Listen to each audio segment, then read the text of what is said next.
Okay, this was my last attempt. I don't know what to do.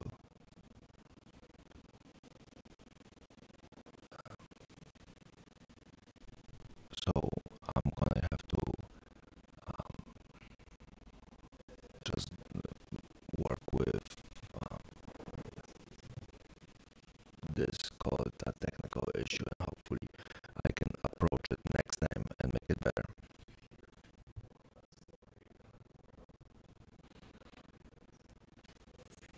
Alright, let's try our best.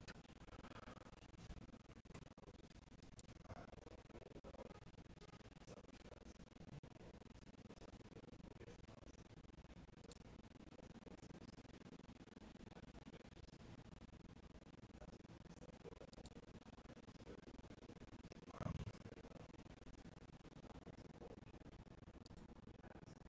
alright, I tried all this.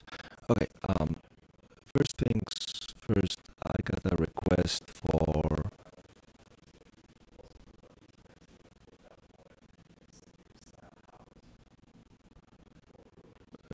two-tail example.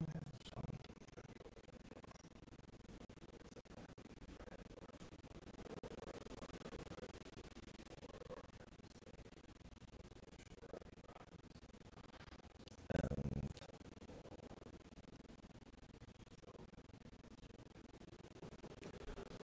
p-value.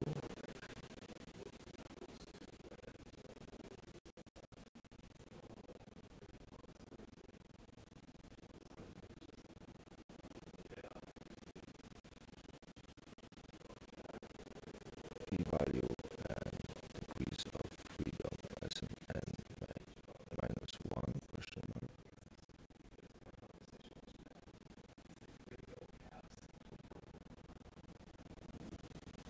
Okay, so those are the questions I have. Um, could the few people that are watching right now check in with me just to make sure that I haven't lost anybody in all those transitions?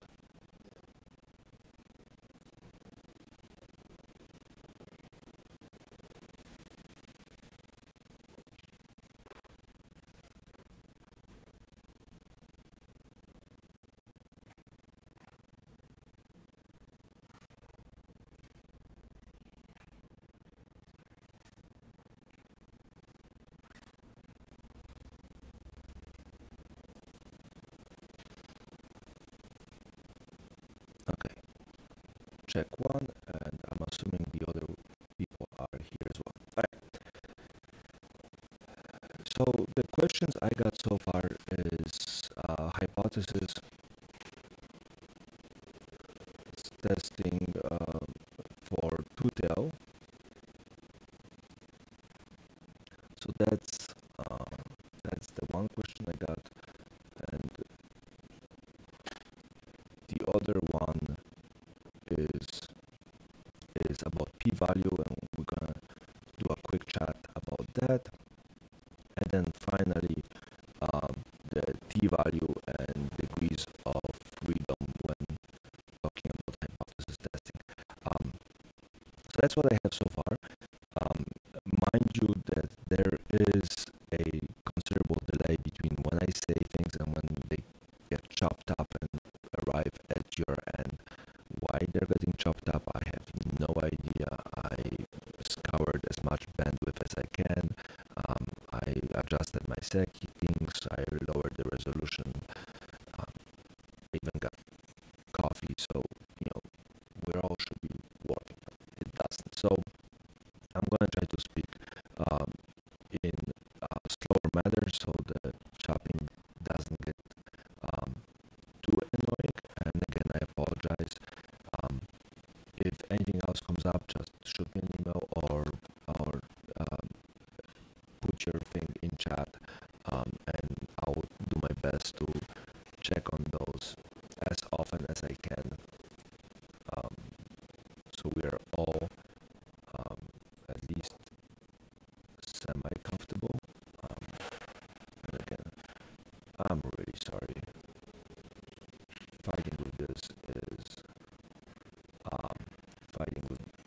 technology is just kind of killing teaching. It's like asking for blackboard markers and not getting any. Right. So before we get to those questions, let me sketch an idea of what type of questions are going to most likely show up when we are talking about hypothesis testing, because there's a whole variety here that we encounter, and some of it will cover the questions I got so far. All right. So there's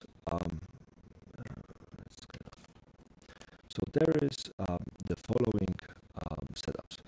We can have questions which have a large sample, and those questions might have a population standard deviation available to them. And so those questions will have a test statistic that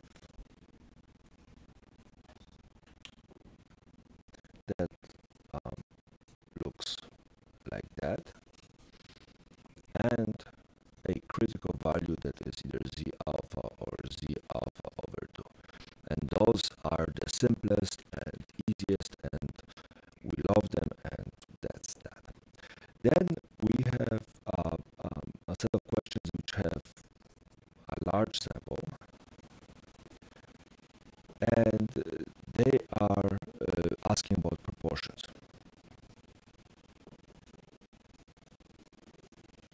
Right, so the first ones we're usually asking about a statement about a mean. Here we're asking about proportions, and again, there's only one that we get. Sorry, that's p hat minus p divided by pq divided by n.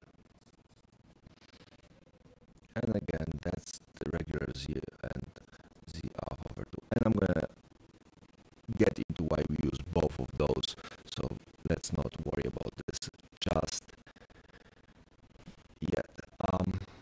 So this is the easy part. Now we can get a large sample, right?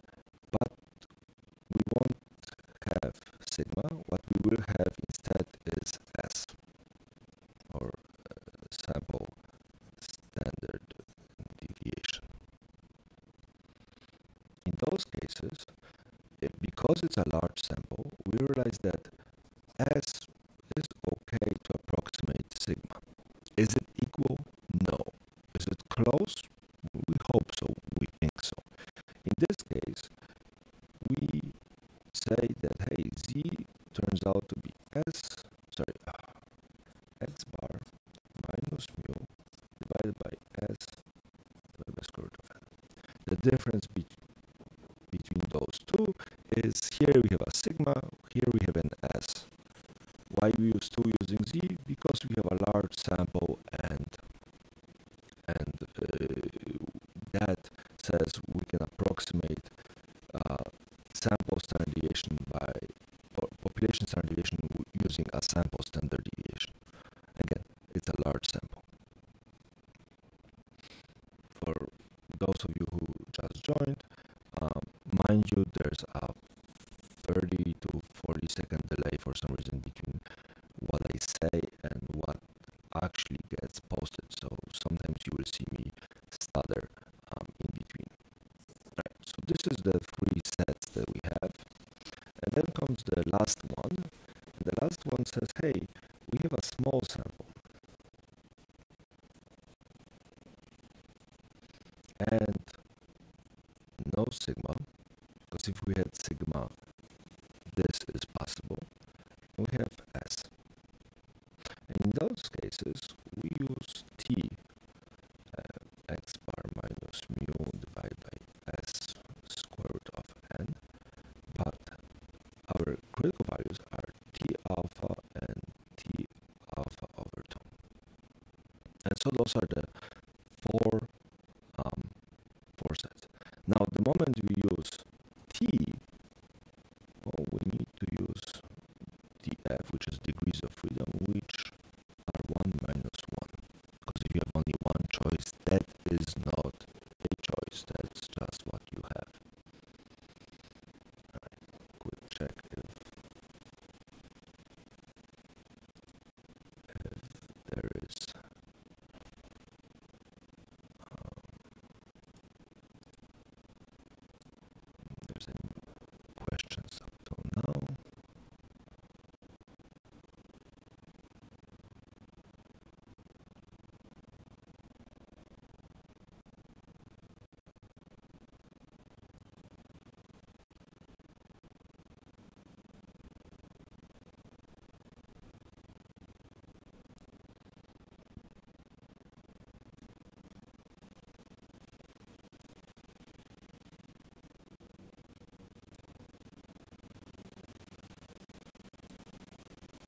Excuse me for a second.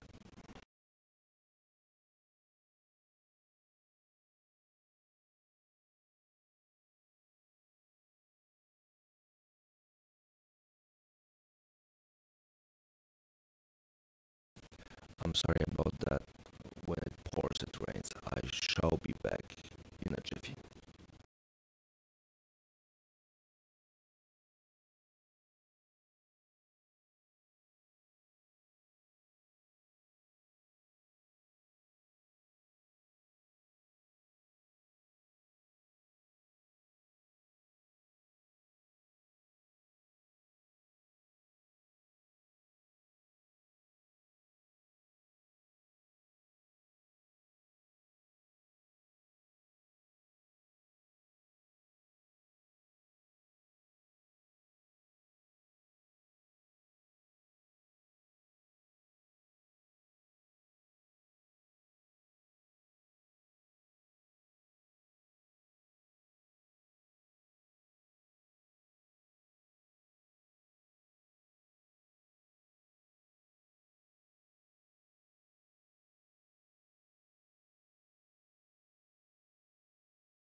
I'm really sorry.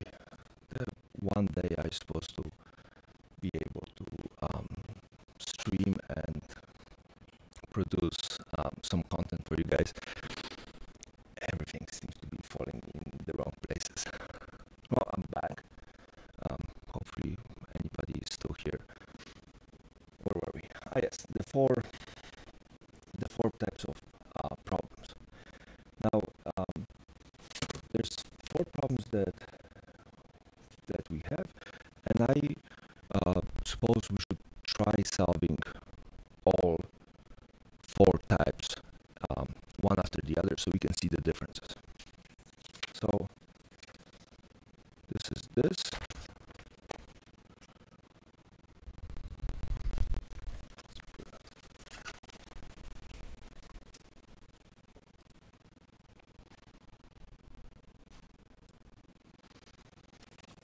All right.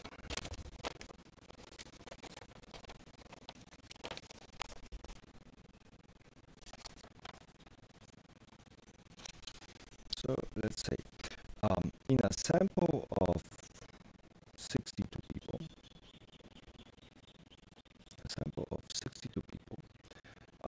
we found that the mean is 19.9.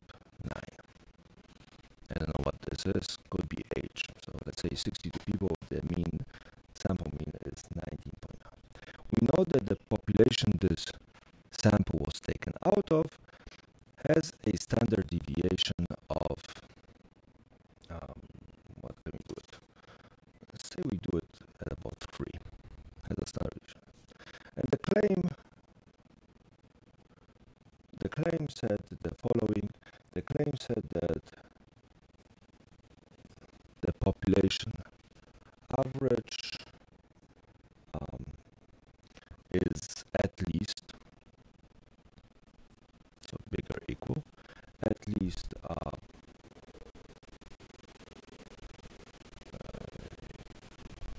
21. Right. So this is the setup for the question. We have a sample of 62 students. We found that the average age from that sample is 19.9. We know that the population standard deviation for college students is this. The claim says people at this party are on average 21 and above. We have sometimes that. Alright, so how do we solve a question like this? Well, first of all, we have the claim, so 21. Well, if we have the claim, we can write the opposite. Well, what's the opposite of greater equal? Well, it's less than 21. Once we have this, we're going to try to figure out which one is h sub 1 and which one is h sub 0. By h sub 1, I mean which one is the null hypothesis, which one is the alternative hypothesis. So, in this case, this has the equal sign, so this is the null hypothesis. It's extremely important to remember that when we're talking about a null hypothesis, we're talking about a statement about the population. That's a population, that's a statement. The equal sign is a statement, right? I'm human is a statement, right? I'm 22 years old is a statement. I'm at least 22 years old is a statement. I'm more than 22 years. What are you, right? Where's the starting point? Is there something concrete we can understand? Right. So this is this. So we write it now in the new way of solving these types of problems. We write an equal sign rather than rewriting this. Why? Because once you get here or more, you're already in the claim. So let's look at the boundary, the set point. And then for the opposite, we just, for h sub 1, we just rewrite. Cool. So that's 1. 2 is we're going to find the test statistic. Well, in this case, we have a large sample, and we have population standard deviation. Right? I should probably mention that all those populations should be inclined to be normally distributed. Now, if there's a large sample, we have population standard deviation, we don't care if it's normally distributed because we can work with it. But for large samples, this is easy, but especially for the T, we should have an inkling that this is a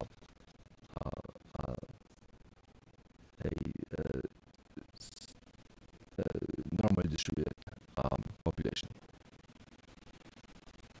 Alright, so this being said, let's take a look at the test statistic. And the test statistic is going to be Zx bar minus mu divided by sigma divided by square root of n. So in our case, x bar is 19.9. Mu is, well, we don't have a mu here, but we have a mu right here.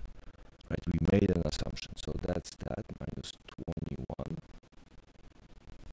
And then divided by sigma, which is 3, divided by square root of n, which is 62. Now, plugging into the calculator, if you're good at it, you're good. If not, here's the trick. We go 19.9 minus 21, enter, divided by 3, enter, multiplied by square root of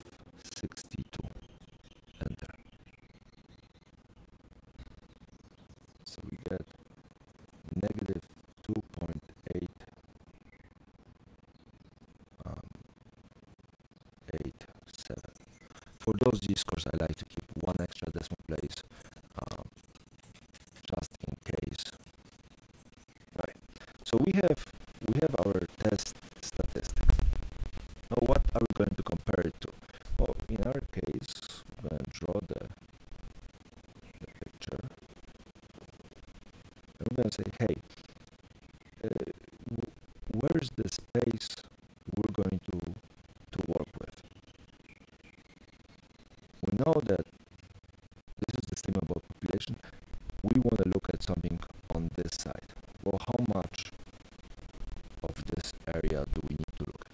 Well, in that case, we need to go back to the question at hand and take a look at, for alpha, the significance. Right? This piece of information is usually hidden. It's usually written as tested at 5% significance, right? Or with significances, or with something that gives you an inkling of an area, right? Because this is the area right here. Right. So if we look up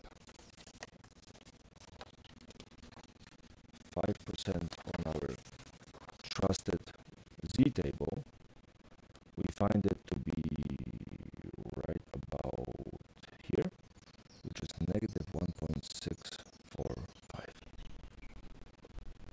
And that's Z alpha. So that's our critical value. That's the test statistic, that's the critical value.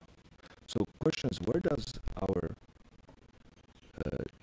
test statistic end up on this graph? Well, it ends up being somewhere here at negative 2.887. Yet if it ends up here, what does it mean? Well, this area, this big area over here, was the fail to reject, where this one was rejection region. Right? So here have rejection region and fail to reject. Our test statistic ends up over here, which means that we end up rejecting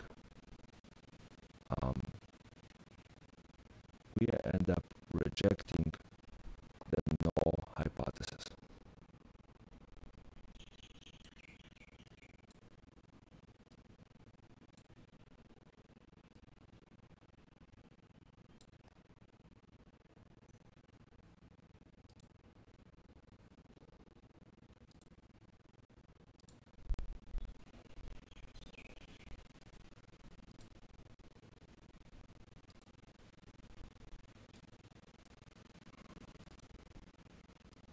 All right. So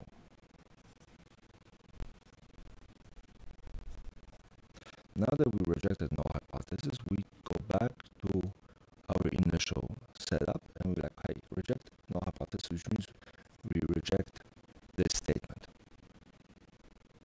which in our case is the claim. So what we do here is we reject claim.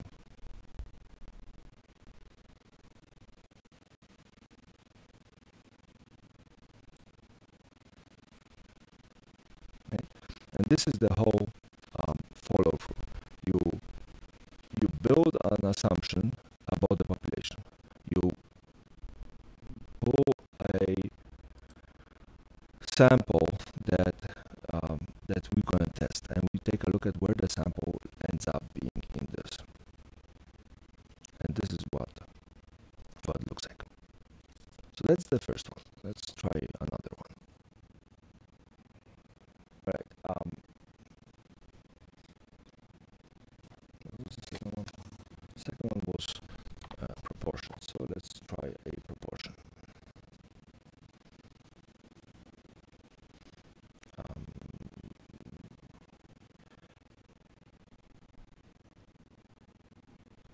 Okay.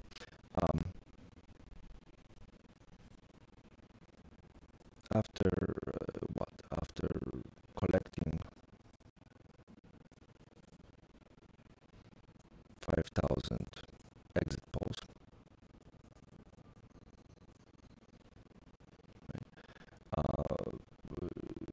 Votes were counted. Right? And so this is the basic setup, right? We have exit polls and we have votes counted. Now, our sample shows what? Well, it shows that 42% of votes went to candidate B. Right? The count the state office maybe the state office results showed that candidate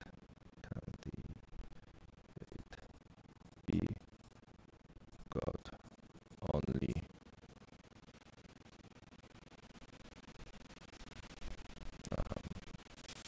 39.5%.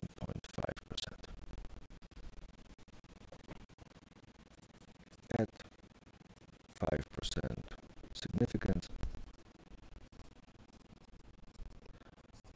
test claim that what are we testing? Let's test claim that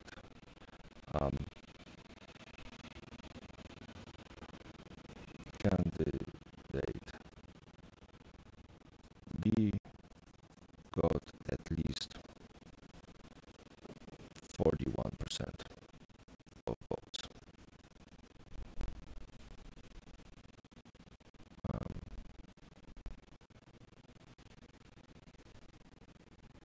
No, not at least.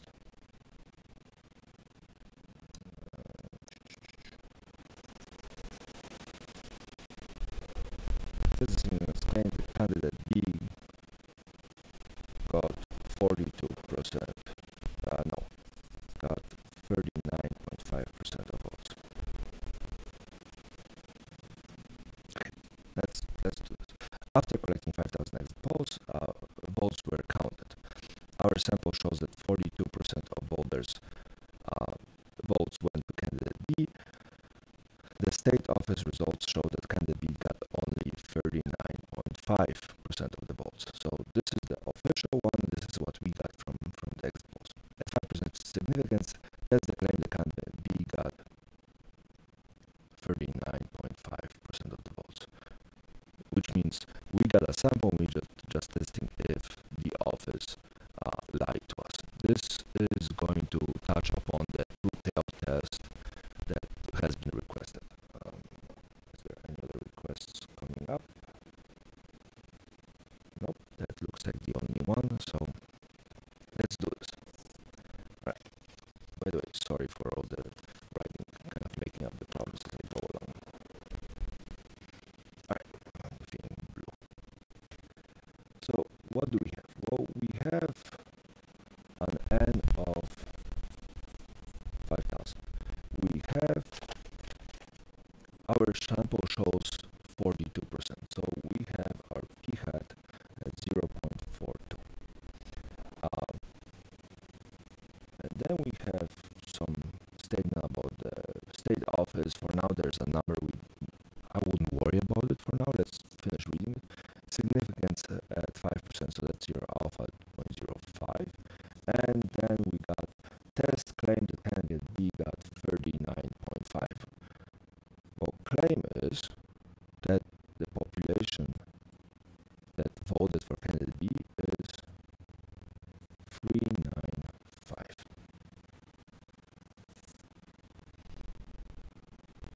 Right? So that's the claim.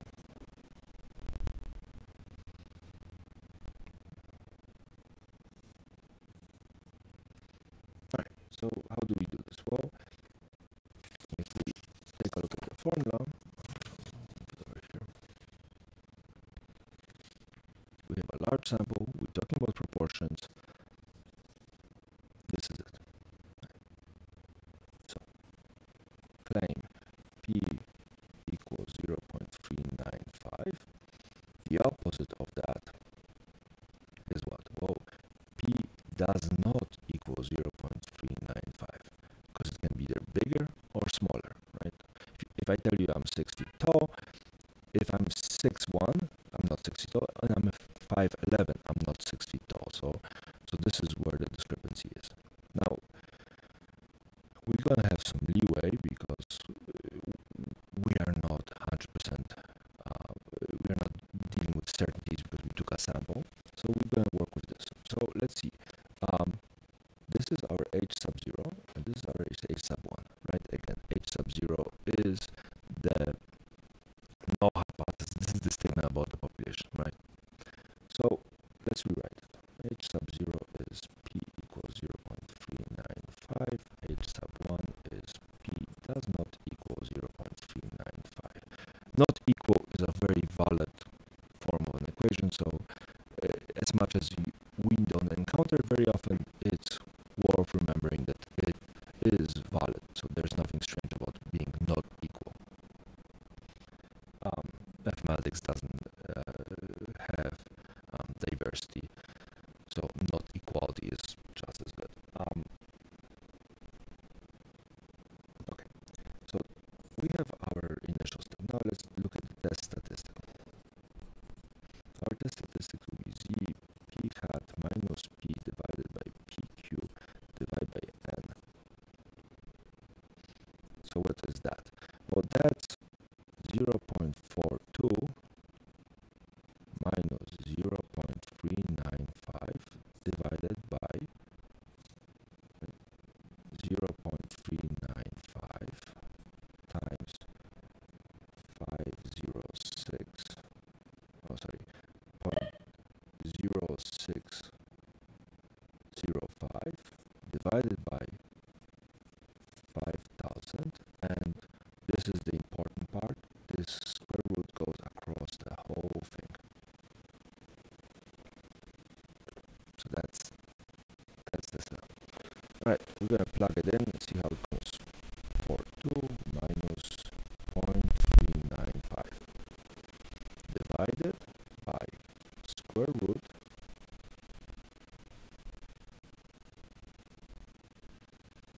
by square. So maybe I'll go in again. So I did the initial setup divided by square root, and then I have 0.395 times 0.605 divided by 5,000.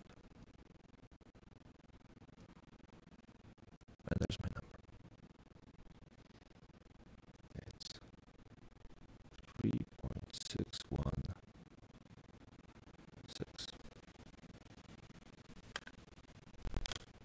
So we have our test statistic. So what's next? Well, we're gonna draw the picture. And the level of significance we are allowing ourselves to have is this. We're allowing ourselves to have 5% chance where we fail to see a pattern that when there was one, or we saw a pattern somewhere where it wasn't. So that's this. This is what we are working with. So in our case, this has to account for both numbers that are bigger and are not what we said it was, and numbers that are smaller and not what we was. So it's both sides, which means that on our picture, we would be looking at something that looks like this. And here's the important part. Well, if this and this is our alpha, then each one of those sides by themselves, right, is symmetric. This is a symmetric, bell-shaped symmetric curves, which means that this and this are the same. So we have one side here, one side here. Well, what's 5% divided by 2? It's 2.5%.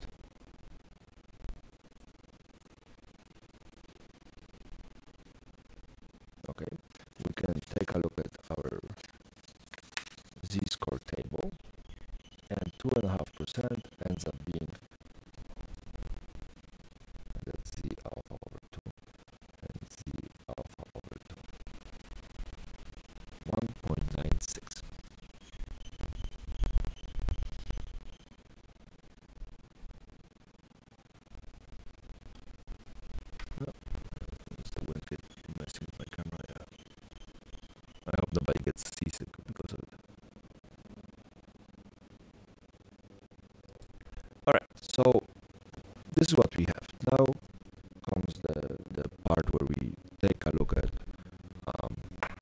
our test statistic. And where does our test statistic end up? Well, it's 3.616, so it's somewhere here.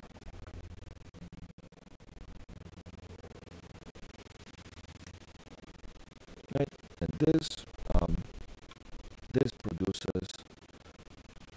produces the test statistics entering the rejection region, because our fail to reject is right here. This produces our rejection region, which means that we reject H sub 0.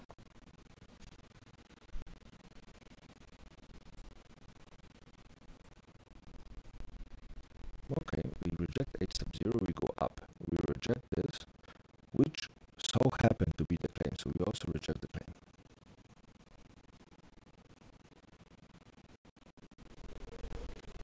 Which means that if the state's office said, hey, candidate B got 39.5% of the votes, and you tested 5,000 people and they were honest, and you got your statistic to be 42%, right? Under the condition of 5% significance, you can reject the statement that the state's office made about the vote distribution. Okay, so that's the second one.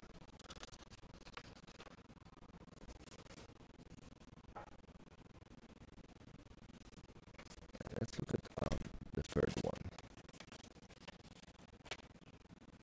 I hope everybody's still with me.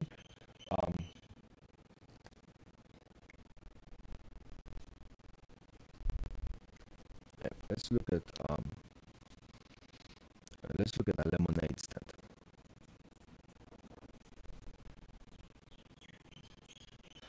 So, a kid is selling lemonade, and they sold 122 cups of lemonade. On average, collecting 79 cents, with a standard deviation of 19 cents. Right, so we have 122 cups sold. On average, it's one of those free donation things, and people give out money, and the average collection is that. Right. We're going to test the claim at 5%, but we can test it at whatever the question is. We're going to test the claim at 5%, that on average cup of lemonade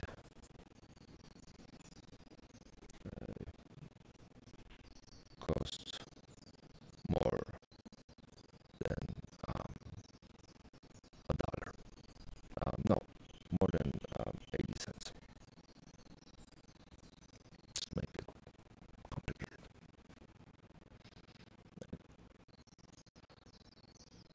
So, kid sells lemonade, 122 cups sold, collected 79 cents on average with a standard deviation of 19. At 5%, we want to know if the cost of the lemonade is more than 80 cents.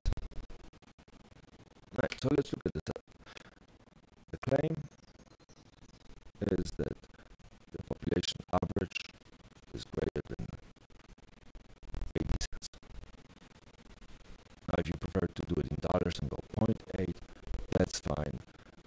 Just be consistent. So the opposite of that claim is that mu is smaller or equal to 80, which means that this becomes H sub 1 and this becomes H sub 0. The claim is H sub 1, the opposite is H sub 0. So what do we have? Well, we have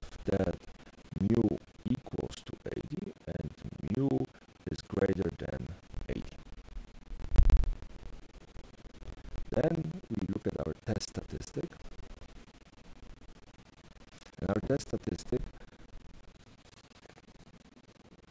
is this. We do not have a population standard deviation. What we have here is a sample. Sample mean and sample standard deviation. But because our sample is large, and we define large samples as n greater than 30, because our sample is large, we can say that S is close enough to sigma, which means that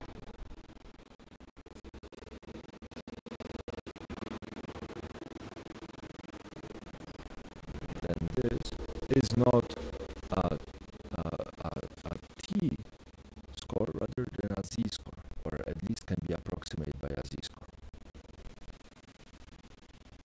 Okay, so we have that, so let's fill it on. 79 minus 80 divided by 19 divided by square root of 122. Again, plugging it in. 79 minus 80, enter, divide by 19, enter, times square root of 122.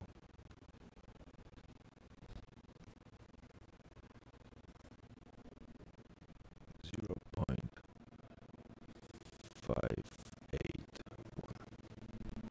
Now the reason why I'm doing times this, because we can rewrite this as z equals x bar minus mu divided by s times square root of n. If we divide by a fraction, we can multiply by its inverse. So that's why I plug it in to calculate that way. Whichever way you do it, you can do. So we have our test statistics. So now our beautiful picture. And what do we get? Well, this is a right tail test, right? Because what will turn out to be opposite of our claim is things that are bigger. Smaller fall into the null hypothesis, but greater interest. Or if you want to look at it, you could consider this being an arrowhead to know which side. So right here, boom, boom, boom, boom, boom, boom, we have alpha. Well, alpha is 0.05, which means that z alpha is 1.645. Now,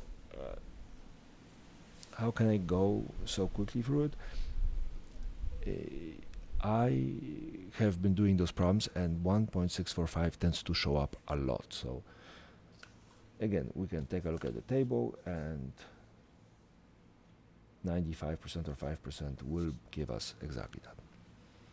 All right, so now questions, where does our test statistic fall in? Well, our test statistic ends up being somewhere here at 0.581. Well, what does this mean? It means it falls into fail to reject. Sorry, fail to reject, not fall. Fail to reject. If it falls into fail to reject region, we fail to reject H sub 0. Meaning what? Meaning that our sample is not far enough from our population, or our sample is not big enough and thus far enough from the population to be clear that the sample came from a population that is different than described. Right? So we fail to reject. Right. So we fail to reject H sub 0, which is the opposite, which means that we fail to support claim. Right? If we fail to reject this, we fail to support this, and this ends up being the claim. Right? When you're working backwards, you take a look at this and you say, hey, what happens to H sub 0? Well, we fail to reject it. Then you look at this and be like, oh, I failed to reject this, which means I failed to support this. And then you look at which one is assigned to which, and you go from there. So this is type of problem number 3.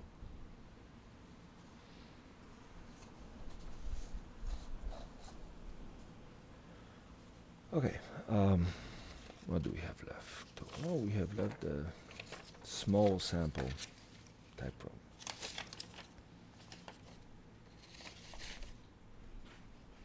Okay.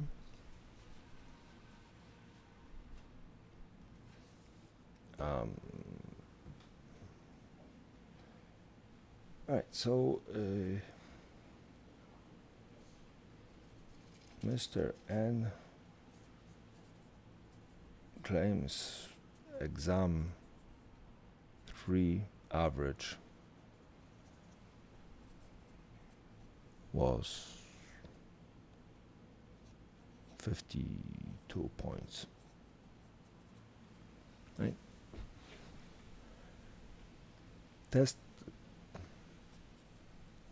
Testing this claim.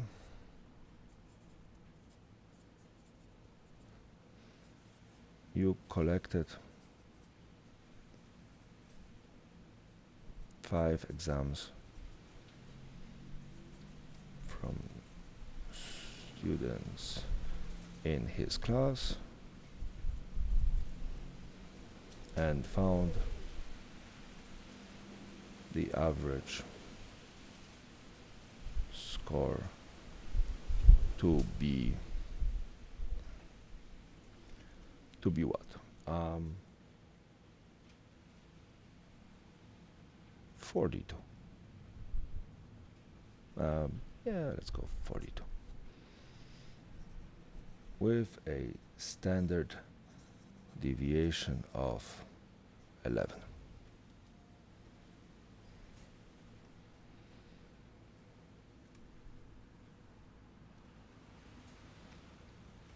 At 5% is the class average 52.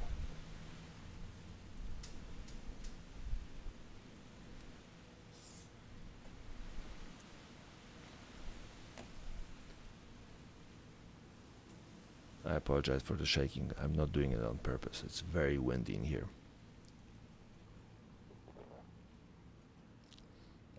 Okay. So let's try this. Well, first thing is, what's the claim? No, the claim is that mean has an average of 52. The opposite says the mean is not 52. This is h sub 0, this is h sub 1. Mean equal to 52, mean not equal to 52. Alright, so that was one. Test statistic. Our test statistic is T, right? Small sample, and we don't know the population standard deviation.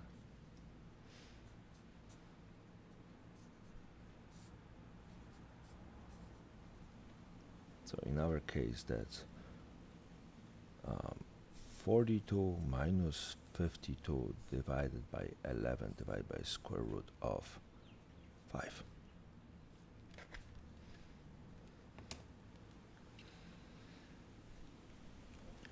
(42 minus 52 divided by 11 times square root of 5.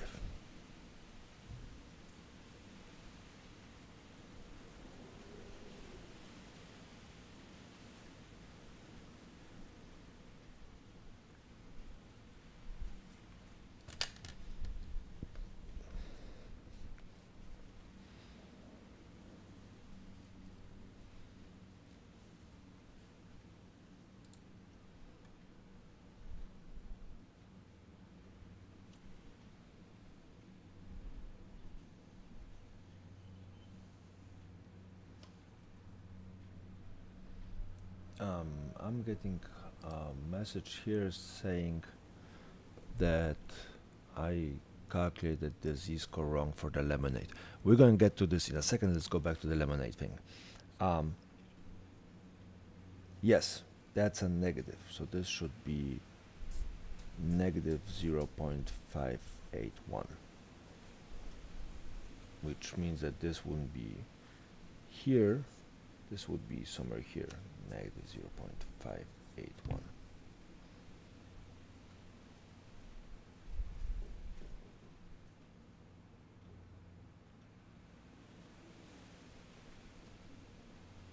We still fail to reject the null hypothesis.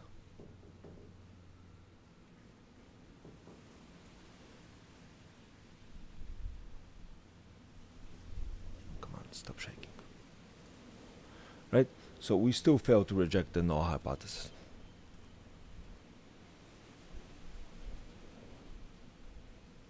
But yeah, you're right. This should be negative 79 minus 80. Yes. Good catch. Thank you for paying attention. All right. So here we have our test statistics at this.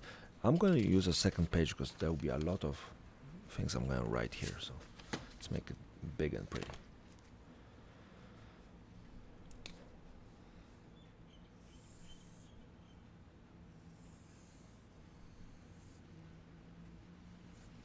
Right, so this is what we have here.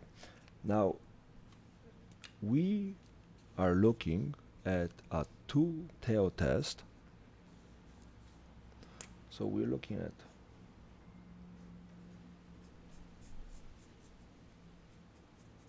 something like this. Now alpha is 0.05.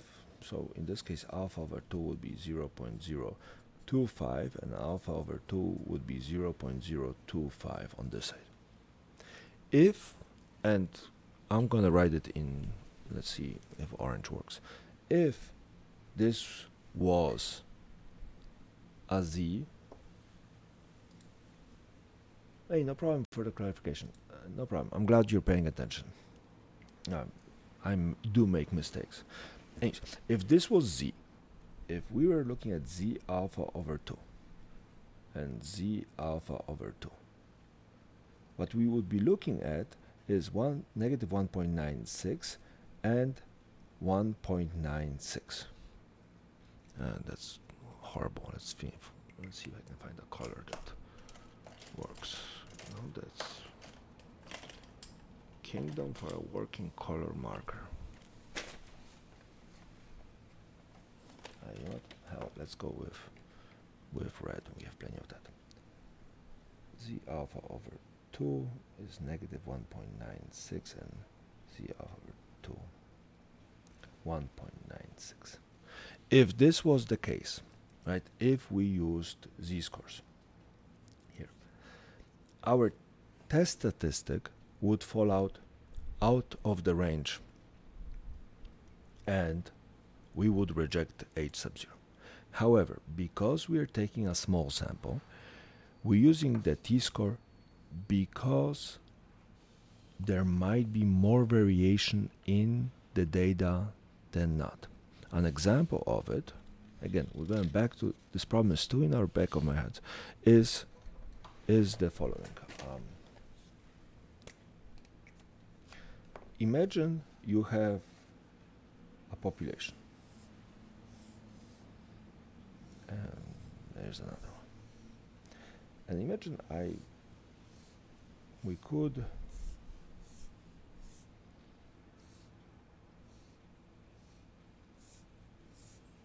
so you have some population. This population, you take a sample and you get the following numbers. That's a sample right here out of the population. And in this case,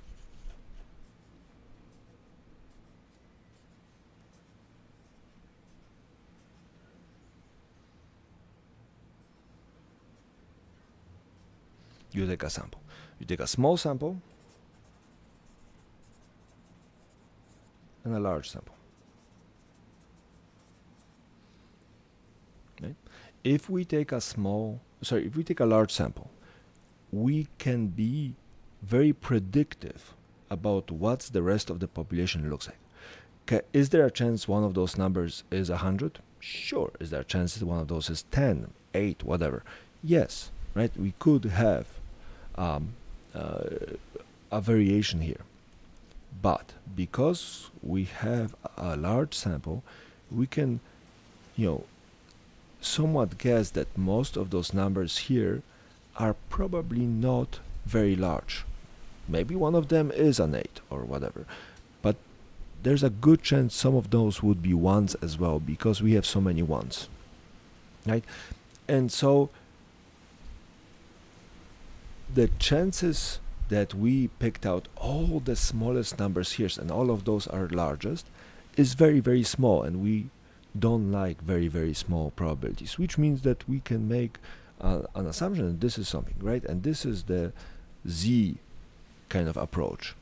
On the other hand, when we're looking at a T approach, we say, hey, we carved out this small sample. What are the chances we hit all the smallest numbers? And all those are large. It's small, but what are the chances we got some of the small numbers and the rest of it could be large and small and whatnot, but different from this? It's much higher, right? Here, right? Think about it this way: if you were taking a 10-point quiz for 16 weeks, if you for the first 12 you got this, what are the chances you're going to score 10 points? Small-ish, maybe, right? If we assume that your knowledge is normally distributed. Where here, well, there's a chance, there's a bunch of other things, right? So because we want to account for the sample size, we move from using Z's to using T's. And then here it is. If we look at the T table, any T table, and you look towards the very, nothing like a little wind to ruin it. You look at towards the very bottom of it. Let's see if we can tighten it a little bit. Okay, that should be okay. Maybe not, maybe too much.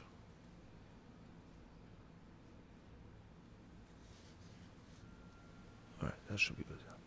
If we look at the T table, right, at the very bottom, at least on the one that I have provided you guys, is the Z, which means that if our sample is huge, above 1,000, right, huge, we start seeing numbers that we associate commonly with Z. We see 1.645, 1.90, and 2.576 or 2.575. Right, so those are Z's, but as the sample, right, df, as defined, df, we defined df as n-1, right? So it's following the sample size, right? As our degrees of freedom, stay away. As our degrees of freedom go down, right, which means our sample size goes down, those numbers increase very rapidly, right? So if you have a small sample and very large sample, we account for more or less variation.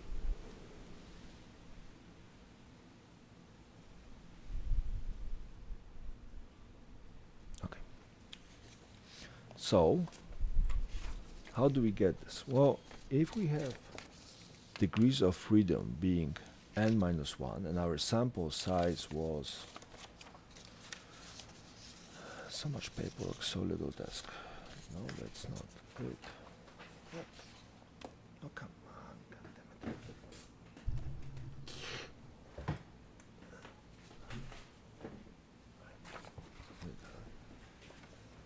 We got the table, we got this. Where's the problem?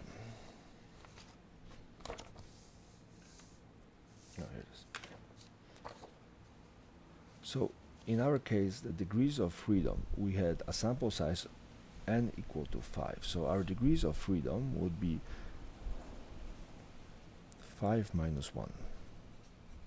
So 4. So we look at this table and we're like, oh, degrees of freedom 4.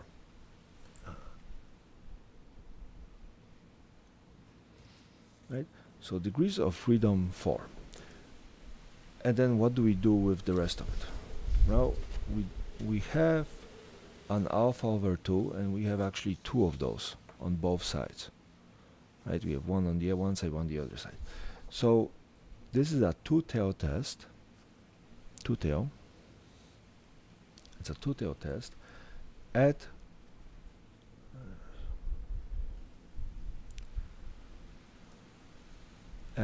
alpha over 2 at 0.025. So two-tail at 0.25. Well, I don't have 0.25 with a two-tail test. Oh my god, we cannot solve the problem. And here's why. Because if we have a two-tail test, then alpha is 5%. And each one of those tails is at 0.25. This, sorry, 0.025 and this 0.025 are matching, right? Two-tail test means, hey, we're swinging both ways at 5%. Right? Because if two-tail tests at alpha 25 means that the fail to reject middle part is 0.95. It's 95%, right? And this 5%, if you go down, there's your 95%, right? And this is the 1.96 we guessed this to be. But alas, it's not 1.96, it's 4, and 2.5% gives us at 2.5% with one tail at degrees of freedom 4. This gives us a T alpha over 2 at 2.776 and T alpha over 2 at negative 2.776.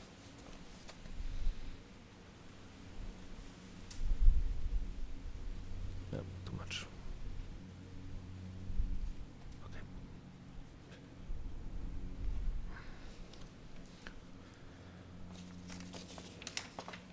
Which means what? Well, which means that suddenly our test statistic, right? We don't use this. Our test statistics is ending up over here, rather than in the rejection region. Right, so this is failed to reject H sub 0. So what does it mean? Well, it means fail to reject H sub 0, which means fail to reject claim.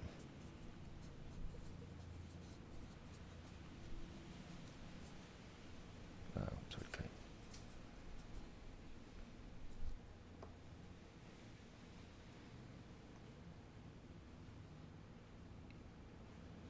Because your sample was so small. If your sample was larger, this number would get much bigger. And eventually, if your sample mean was different than population mean and your sample size was large enough, this number would have been big enough that you could just reject H sub 0. So we say we have not enough evidence to reject the claim that the class average is 52. Alright, so this is the 4 basic setups on it. Yesterday I helped one of your colleagues and we talked about this T versus Z, and a way we found to make sense is for being a flight attendant. Well, imagine if you're a flight attendant and you spill drinks. It's a rocky flight, and, there's a bunch of things happening. So we have some test statistic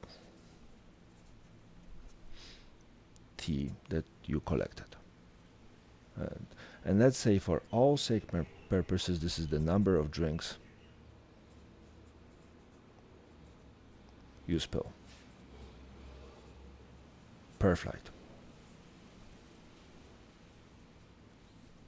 Okay, this is it.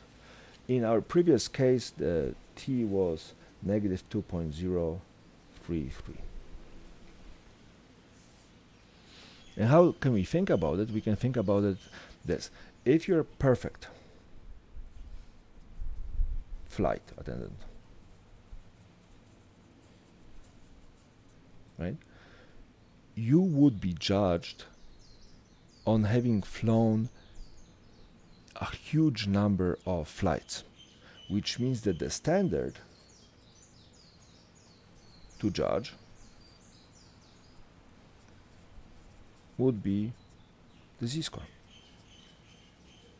And in our case, that was right at alpha equals 0.052 tail. That was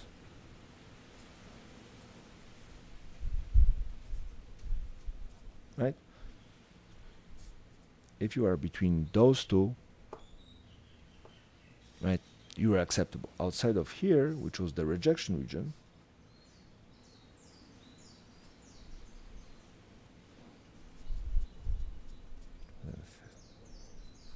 right, you get fired if you go beyond that, and we don't fire you in here, right?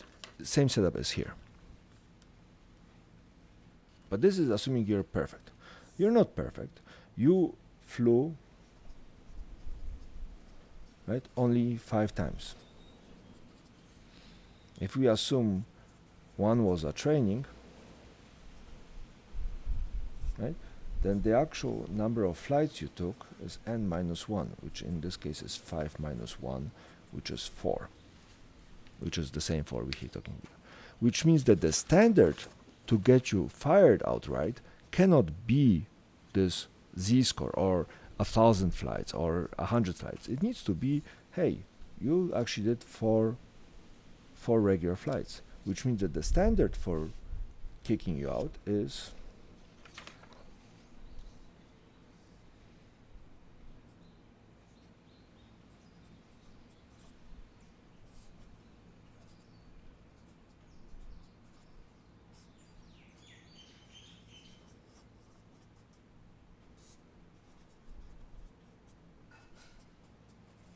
this, right? You get fired if you spill more than 2.7 drinks, right? But in the middle of it, right? In the middle of it, we cannot outright fire you. You're not a bad flight attendant. Maybe you are. Maybe you are not. We don't know, right? You kind of got away with it. Here, you blatantly are not fit for the job. Here, sure, but maybe I need to find some other way to get rid of you, right? And hypothesis testing is exactly that.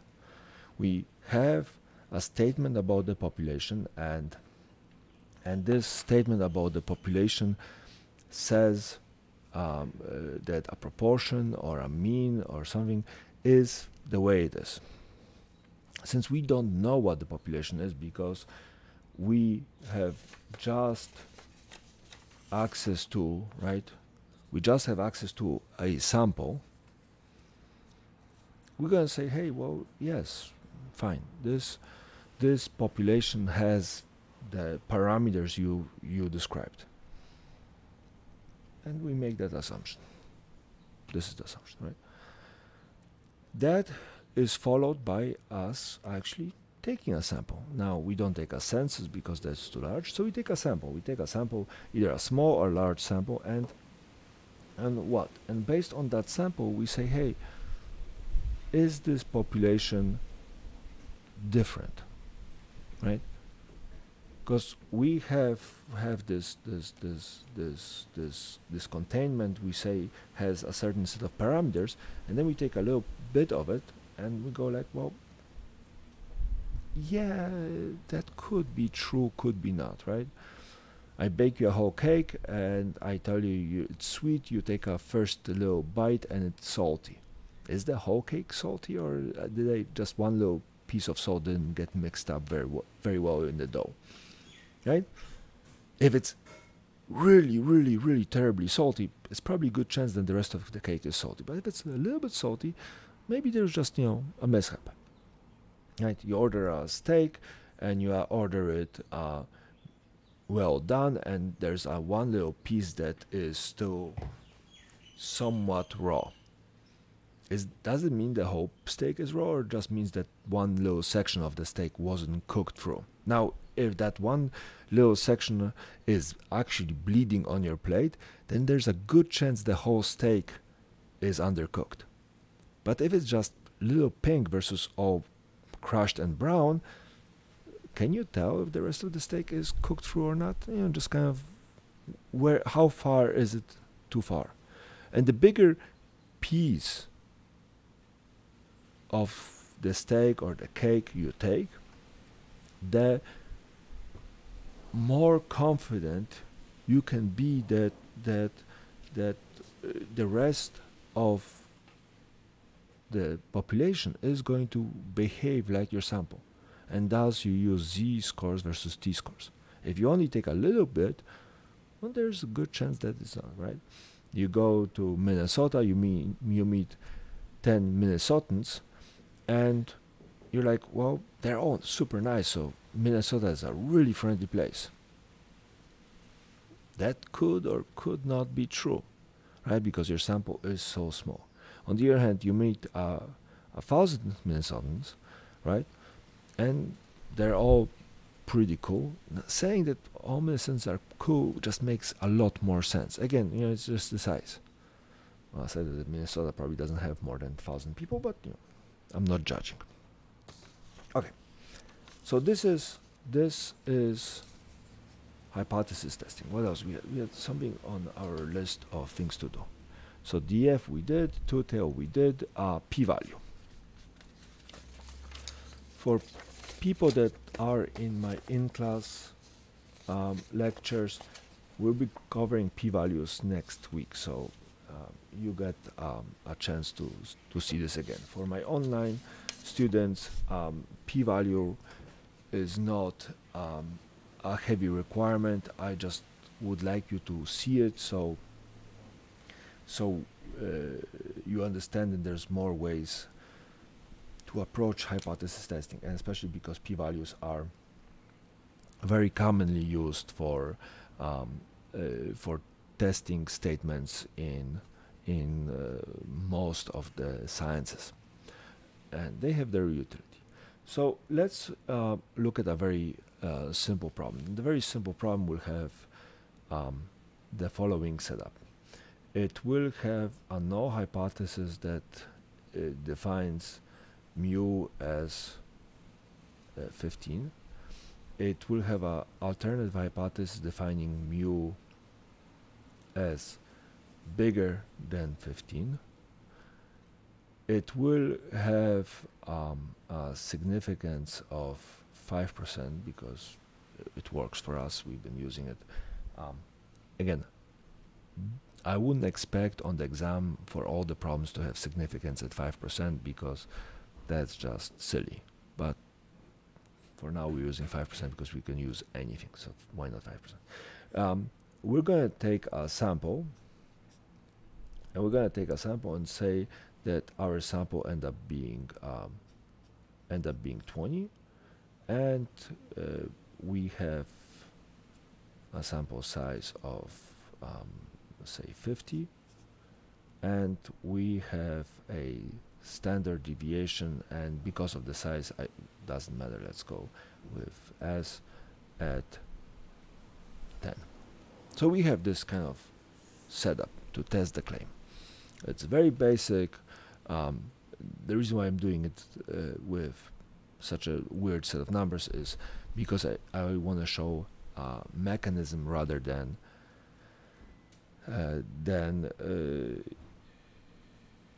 then just solve it. All right, but we're gonna solve it the same way we always do. We're gonna start with the test statistic. Because n is greater than 30, s approximates sigma, so x bar minus mu divided by s divided by square root of n. So that's 20 minus 15 divided by 10 divided by square root of 50. Hopefully I didn't make the numbers too weird.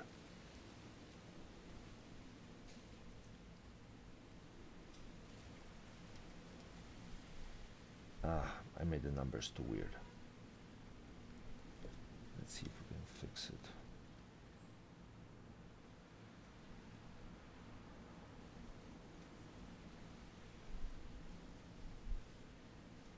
How can we fix it?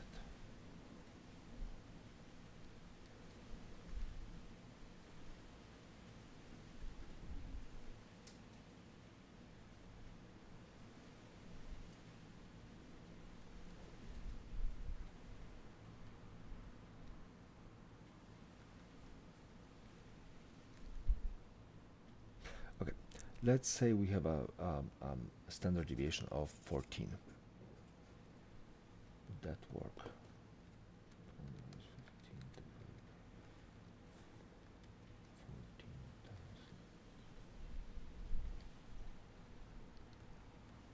Yeah, that would work. All right, so let's just say it's 14. Sorry, I'm making those problems up as I go along. So we have this, and if we solve this, we get 2.525. Right. In the usual case, we would have, so let's do the two cases. In the usual case, we have drawn this. We would say it's a right tail test at 5%. So the test statistic 1.645, which means that, sorry, the critical value is 1.645, which means that the test statistics would end up over here, and we would reject H sub 0, right? This is the failed to reject. So this is how we usually get it done. Check, check, and check. I'm assuming there's no question about this. Now let's look at the p-value method. The p-value method, p-value, refers to the probability of that sample belonging to the population that we described. Let me say it again. P-value refers to the probability that this sample comes from this population. Right? Regular method said, hey, we allow ourselves a 5% significance on things that might not match, and this is obviously much more unique than the 5%, right? We're betting people we like things that have more than 5% chance of happening, right? So this is just too weird, too odd, too unique. When we're talking about p-value, we're saying, hey, how rare is this sample according to this assumption? Well, where's this sample? This sample is at 2.525, which is right here, right? How rare is it? Well, this is this little section. If we look at the table,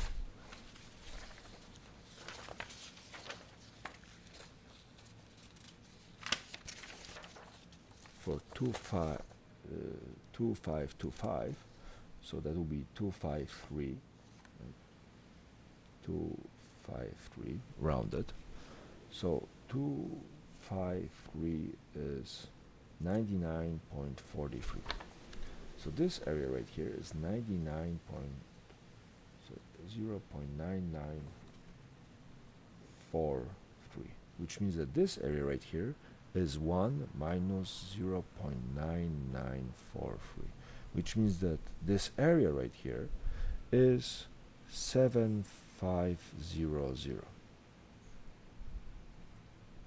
0.0057.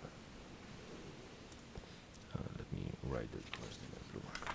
So this area right here is 0.0057. What is this area? Well, it's the p-value, right? The probability that this sample is associated with this population is 0.5%. So how do we compare it? Well, what we do here is we're going to compare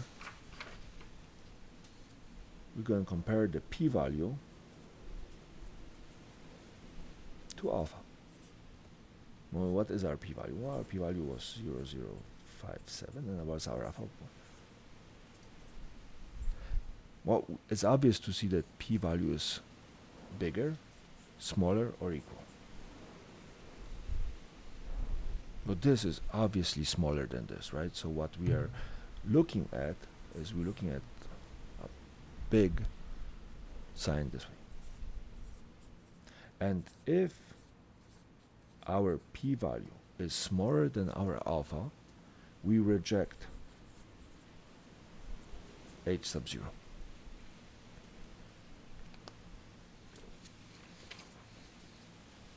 Right?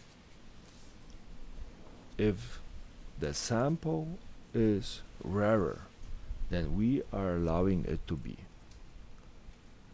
then we reject h sub 0. Now, this method might feel like it's a long way around, because we have to find the test statistic, we have to find the p-value for it, and then compare it to alpha versus just comparing the test statistic to some critical value. Right? Comparing z-scores, comparing probabilities. The reason why this is used a lot is the following. If we want to change our alpha, our significance, once we calculate the p-value, we can just play with our significance. In this case, I can say, hey, if I change the significance to 0.5%, then I'm going to fail to reject it, because I can just adjust this. So I could say, hey, I'm going to go from alpha equals 0.05 to alpha equal to 0.005. And once you do that, then the p-value, in this case, write this, is going to be greater than this, which means I will fail to reject it. In this way, I can manipulate the outcomes based on changing the alpha without having to worry to take another sample. Because in this case, the one way we will have to do it, well, if we change alpha, we would have to recalculate or refine the critical value. So that's the only difference. That's p-value, that's the standard way.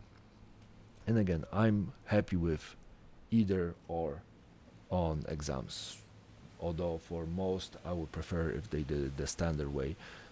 This way we can be safe that we all are getting the same thing.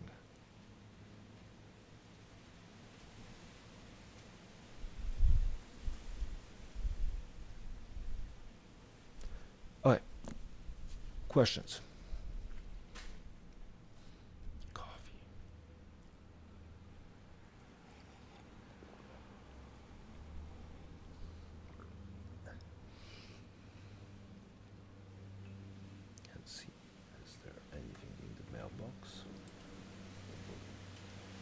No, anything on the stream?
as much as I'm enjoying the silence,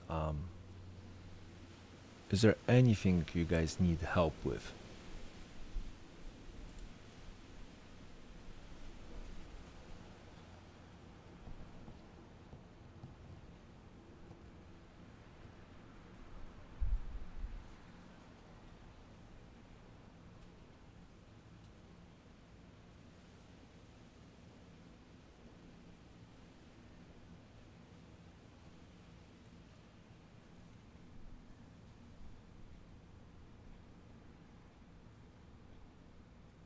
Oh, something popped into my mailbox.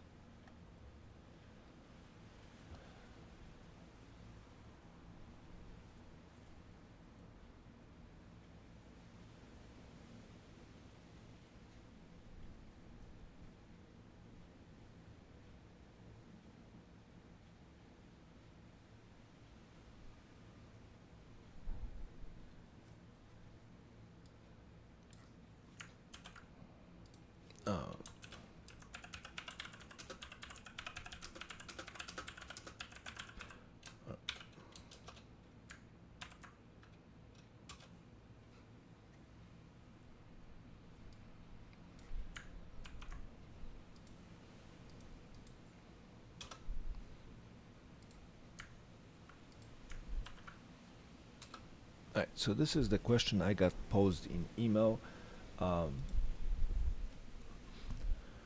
Is there a trick to know what to state the claim as? Oh, somebody is telling me that the video got better. Excuse me.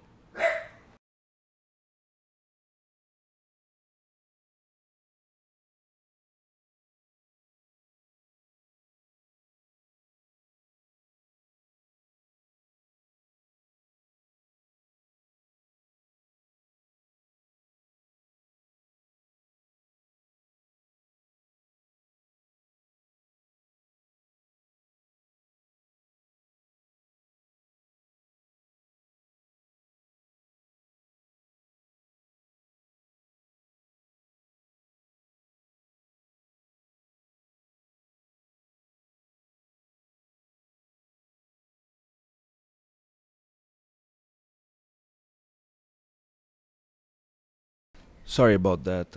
The dogs got excited about the mailman coming over.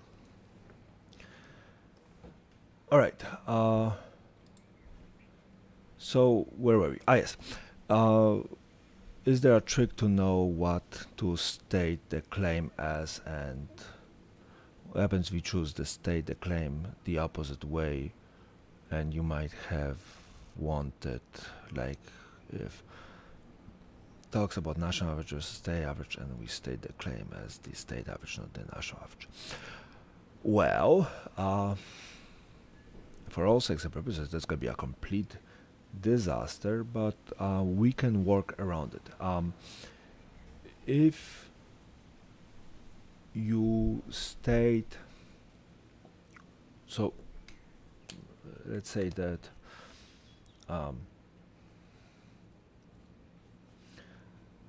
what we get, national average is 100, state average is 119, right? And the claim is check if average is over 100. Right? This is as raw as it gets. For the sake of hypothesis question. Well, if we are saying check the average over this, well then this is our claim, which means that this is population, which means that this is sample, right? In very few cases I think the problem is going to end up being where you don't know what the claim is, and I do my best to make sure that there is no discrepancy between what's being asked of you and what the sample is and whatnot. But even if something, like this, you have a relatively straightforward thing. Now, if you do this, then the opposite ends up being mu smaller equal to 100. That's h sub 0, that's h sub 1, and our x bar is 19. So if we do this, it's that, right? Let's assume the whole thing just blew up and we're going to do the opposite. So we end up having h sub 0 as mu equal to 119, h sub 1 as mu bigger than 119, and x bar being equal to 100. Then our test statistic is going to be that, right?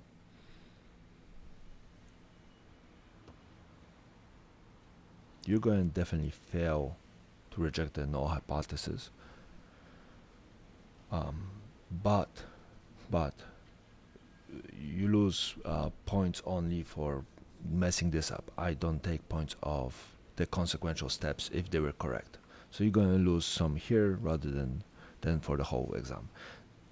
Again, I would imagine it could be difficult to make these mistakes, but those having happened. So again, I would put some diligence in, but when it happens, it happens. There's nothing you can do about it.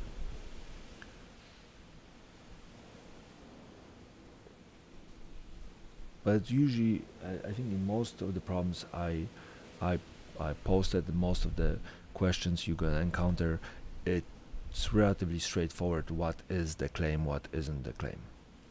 Does this answer your question?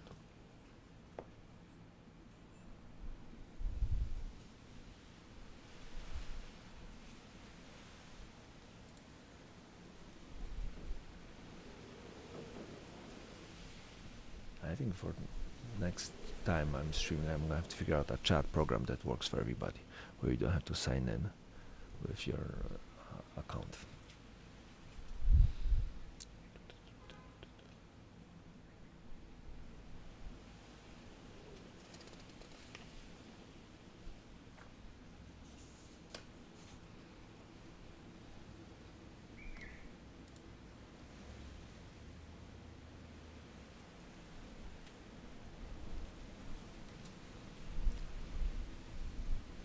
You're more than welcome. The biggest problem that will creep out on the homework is threefold. One is which hypothesis test are we looking at? So one is this, figuring which one you're going to use. Now this one is obvious, but it also happens that some people find 0.5 rather than a proportion to be a sample mean. It could be. We could be looking at half of something as being a mean, but one has to be very careful. But proportions are relatively easy to see. Like 30% of the voters, 19 out of 32 firefighters, that goes in here. Then this is relatively straightforward, because once you have sigma and a large sample and all of these things working, once you have sigma, this is it. So that's straightforward.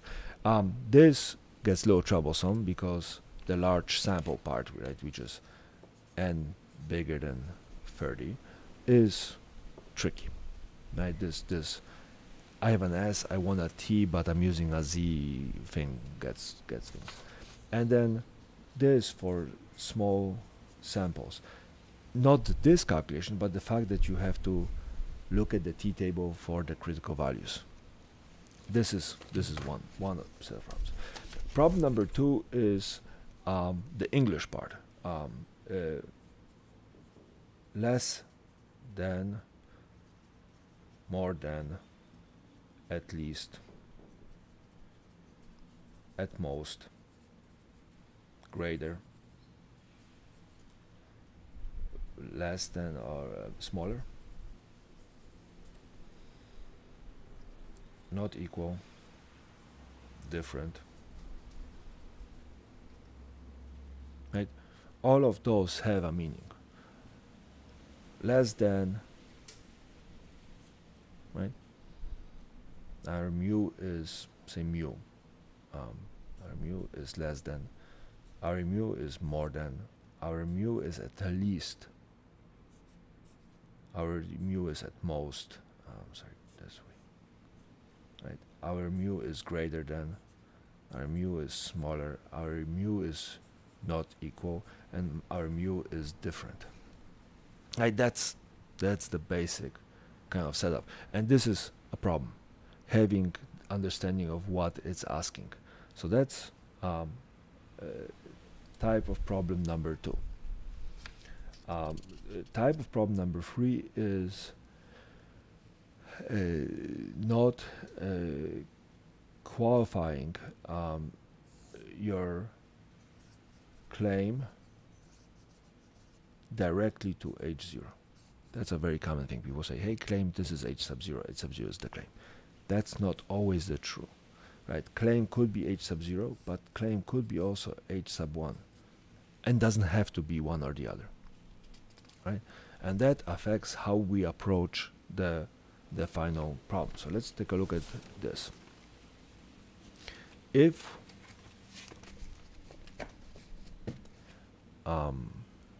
can somebody confirm that the crackling in the mic stopped? I'm getting a second message here saying that the volume or the voice got better, so I just want to make sure that this is confirmed. Right.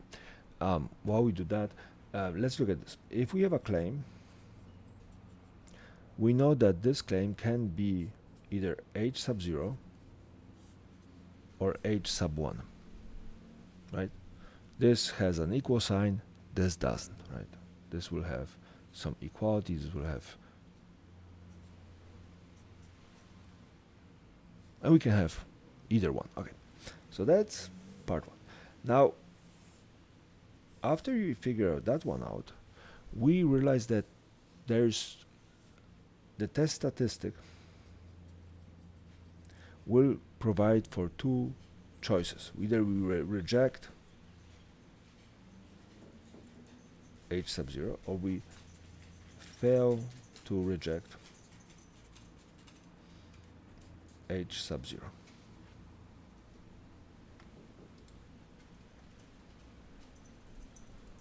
Oh, cool. That's kind of awesome that the cracking stopped. I have 2 confirmed reports that it does. I'm very happy. It's about time the technology worked in our favor. Okay. If we reject H sub 0, right, means what? Well, it means we support H sub 1. If we fail to reject H sub 0, means we fail to support H sub 1. Right? This is this kind of coin thing. If we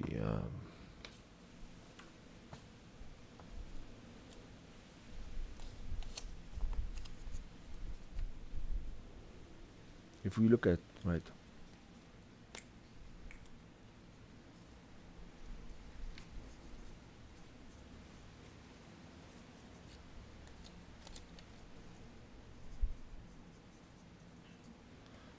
if we reject one, the other one is support, right? But if we fail to reject this, we fail to support the other one. So this is kind of duality of this situation. So if we reject H sub 0 and the claim was H sub 0, then a proper response to it is we have enough evidence to do what? Well, to reject the claim.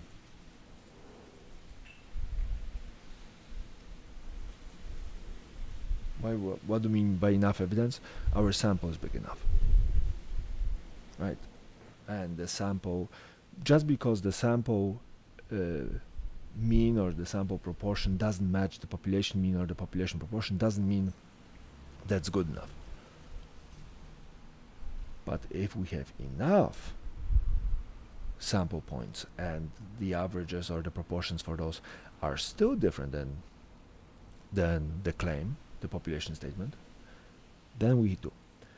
Same thing here. We do not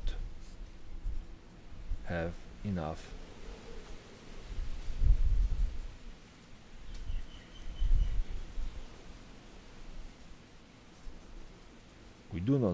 evidence to reject the claim, right? Because we failed to reject it, and h sub 0 is the claim in this case, we fail. Now, if we reject h sub 0 and our claim was h sub 1, which is the opposite, right? H sub 1 is the opposite of h sub 0, right? So if the claim is h sub 1 and we reject h sub 0, then we have enough evidence to support the claim. Right? We rejected this, so the opposite must be true. And here we do not have enough evidence to support the claim. And that's it. That's the 4 answers. Now, again, for exam and homework purposes, it's enough if you say, hey, reject h sub 0, reject claim. You don't have to write the whole enough evidence or not, because that's just gravy. But you definitely need to tell me if you're rejecting the null hypothesis or you fail to reject the null hypothesis, and that you can get from either the p-value or the picture. By the way, draw the goddamn picture. It's very important. So this is part 3, right? So 1 is picking the test statistic. 2 is actually setting up the whatchamajigger, the null hypothesis and the alternative hypothesis, right? By doing claim and the opposite, and then figuring which one is which. And here's a cheat sheet on this. And the last one is, what do we do after we solve it, right? So we can build a set of steps to do it. Now, I don't know if that's necessary or helpful, but since I'm hearing silence on questions, I'm just going to keep on talking. Although I wish I was paid by the hour for talking. I'll just sit here and recite my favorite poems. Shakespeare is a good one. Right, so step 1. Step 1, we need to symbolically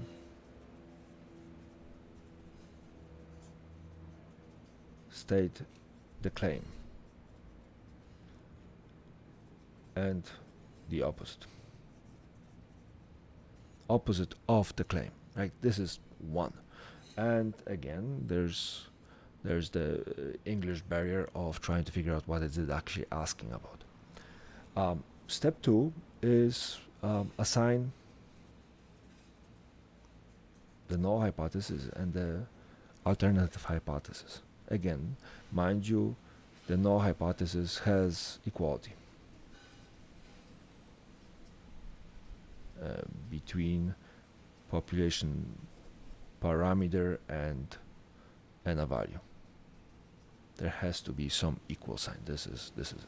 If you state the claim and the opposite and there is no equality available, or there are 2 equalities, that's a mistake, so you need to go back and fix it. But once you do this, assigning null hypothesis and alternative hypothesis should be relatively straightforward. Once we have this, Then we can go after the test statistic. And we can go after this the following way. Well, first of all, so let's A. Are we doing proportion or are we talking about means? Proportion or mean. And you should know that from the claim, right? And you are going to have some p hat and some x bar. Now, where do you get p and mu? Well, h sub 0 will give you a p and h sub 0 will give you some mu. So you have that. Now, for p's you don't need more, but for means you need to find a sigma or an s. So that's that. And then you have some n because you just took the sample. So this is, we get the test statistic. Right, so this is that. Point 4.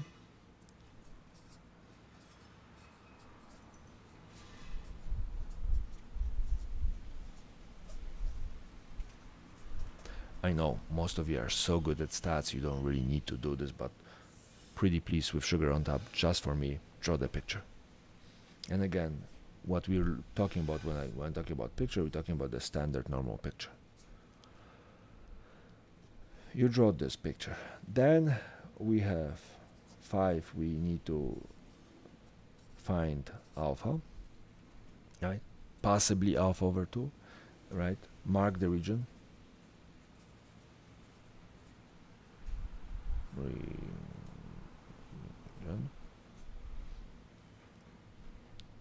Right, which is the reject and the fail to reject, those two regions. So we need to mark those on this, say that way, right?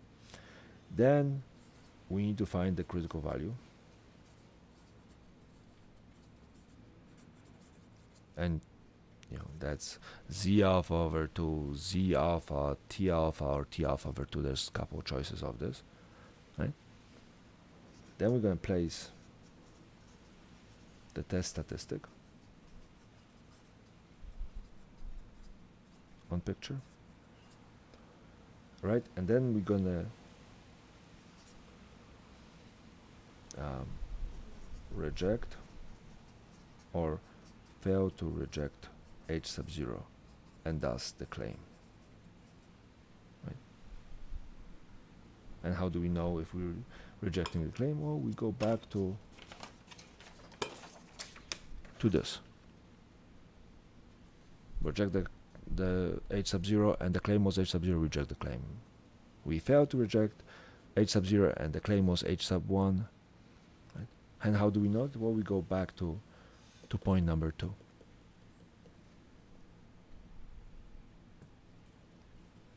And so this is all there is to hypothesis testing. Now, once this is figured out, once we have this kind of mechanism in the back of our heads, a lot of the future stats that you might have to deal with, like chi-squares and crosstabs and correlations and whatnot, all of this two-sample testing, all of this follows exactly the same suit.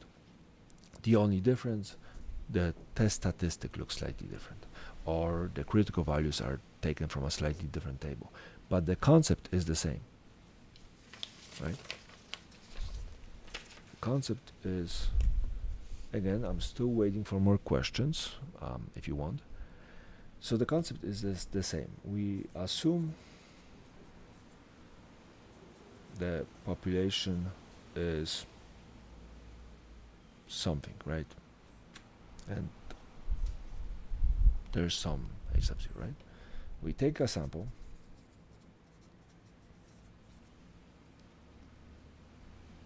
right? And then we check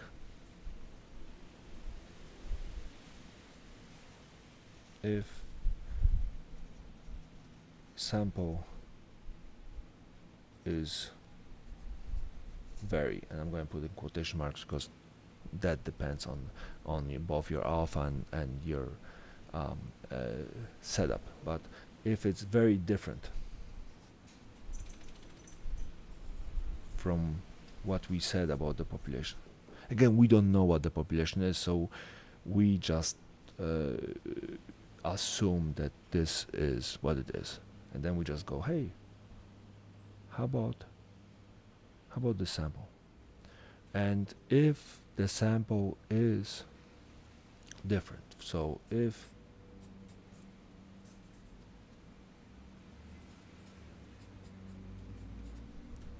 we have this case where the sample mean is different than the population mean, or the sample proportion is different than population proportion, in both of those cases there is a sample size, there is some n that is large enough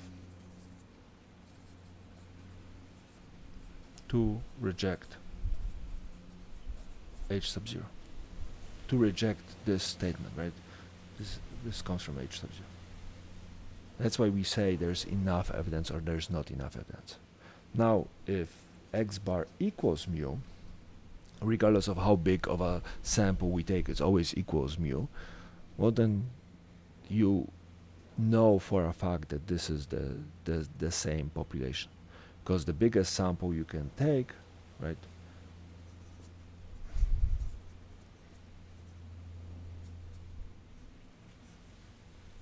the biggest sample you can take is a census, and if you take a census, then x bar becomes mu, right? So this is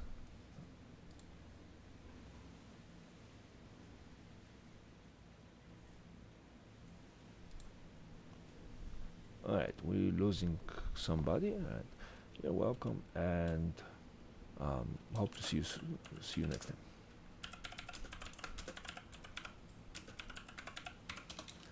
Cool. One happy customer. All right. Again, we're attempting to explore hypothesis testing. I went over some stuff, so if you guys want to skip around trying to find what's there and what's not, you're more than welcome. I'm looking. Hey, you're more than welcome. I'm looking for more questions. If you want to ask a question about something I already covered, go right ahead. I'm here for a little bit longer, and if you have some questions, maybe I can answer it again. If not, I'm gonna sit here and throw my thumbs.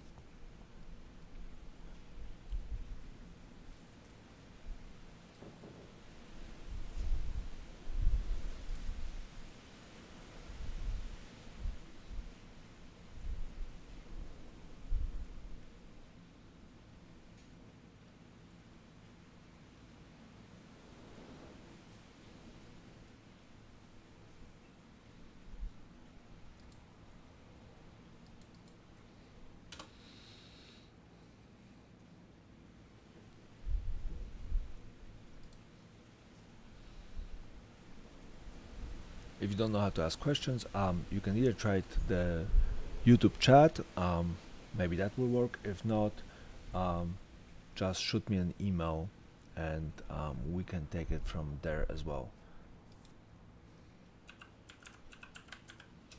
Because this is a public stream, I'm not gonna advertise my email. So but if you're in my class, you know exactly where to find me. See if we have any more comments anywhere else.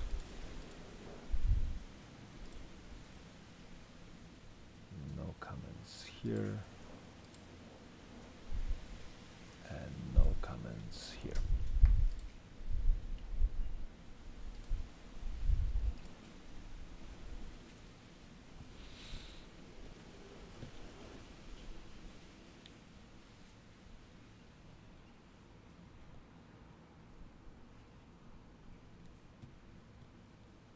feel like I should start teaching magic tricks here. And the gray disappeared.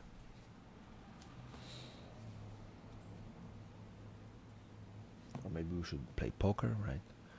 That's based on statistics. I could, pull up the cards and start running them up.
Any more questions? Anybody? Going once? Going twice?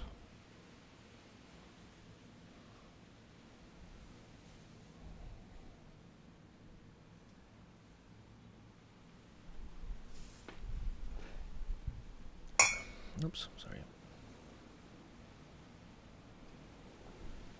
Alright, if there's no more questions, I'm gonna get something sweet to munch on. And I'll be back in a couple minutes.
All right.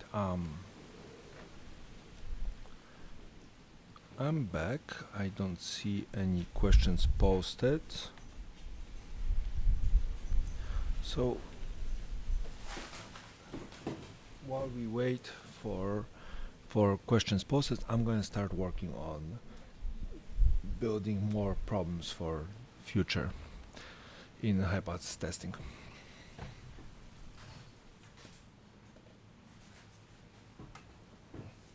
This way maybe something will pop out that you're interested in, and then we can talk about it. Otherwise, I'm just going to build a database form of more questions. All right.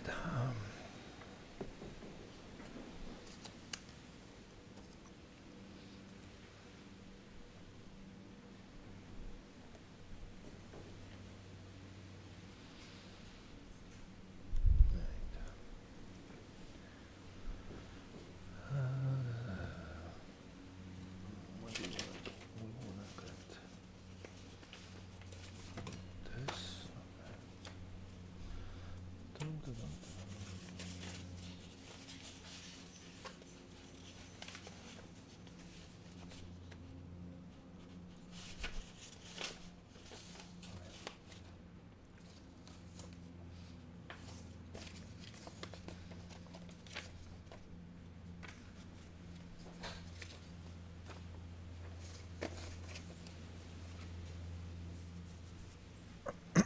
All right. So what do we need? We need build this.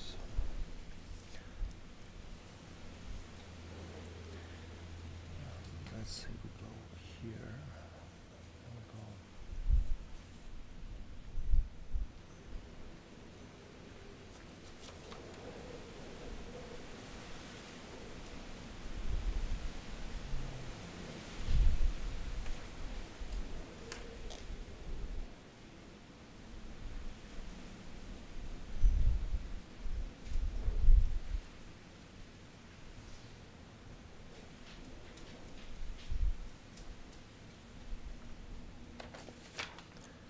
So this is significance.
Still no questions? Alright, let's hang out. What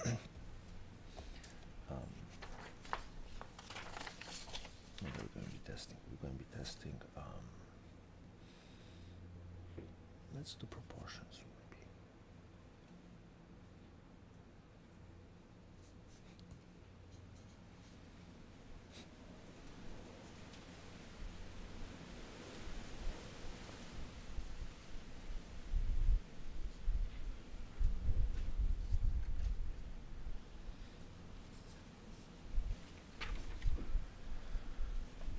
Proportions, let's see.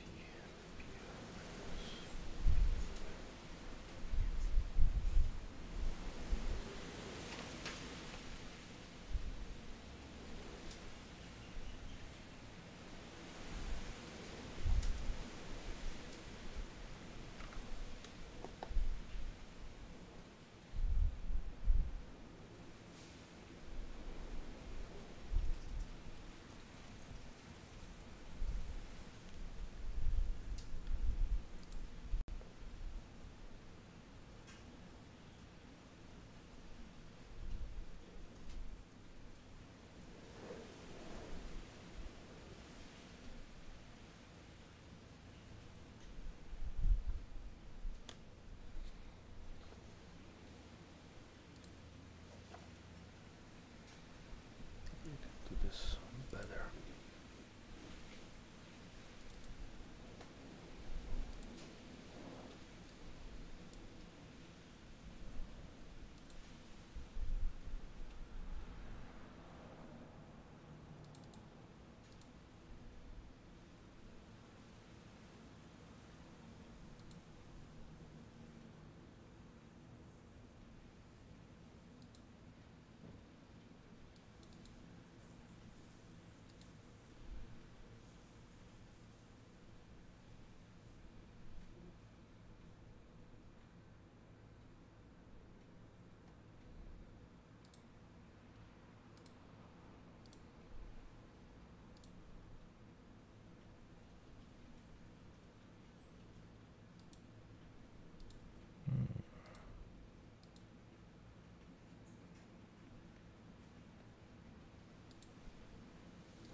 No, that doesn't work.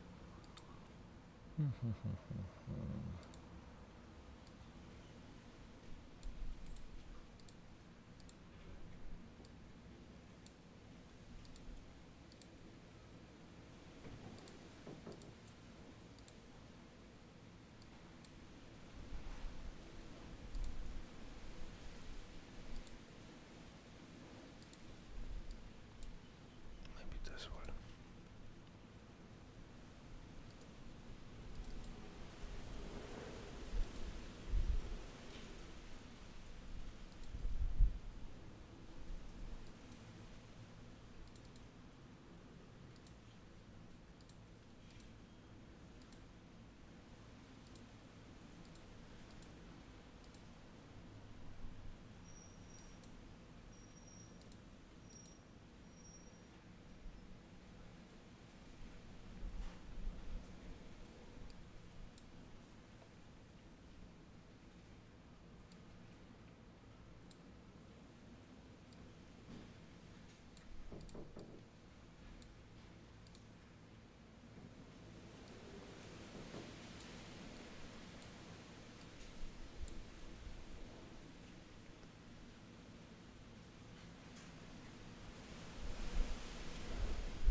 Any questions? Am I alone here?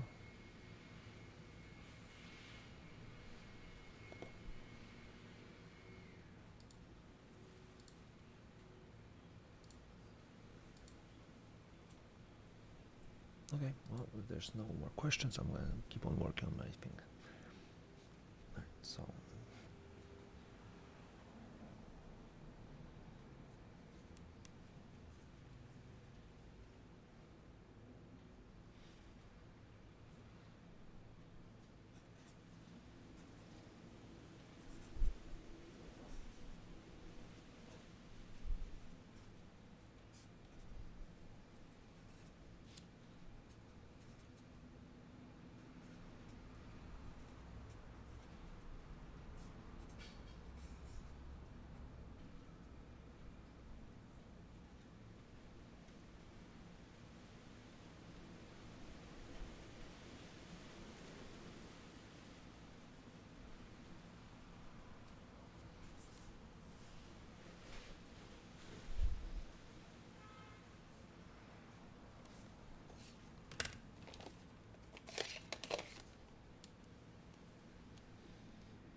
we put the P here.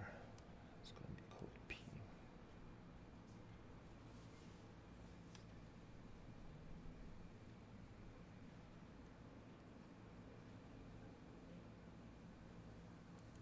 P goes here.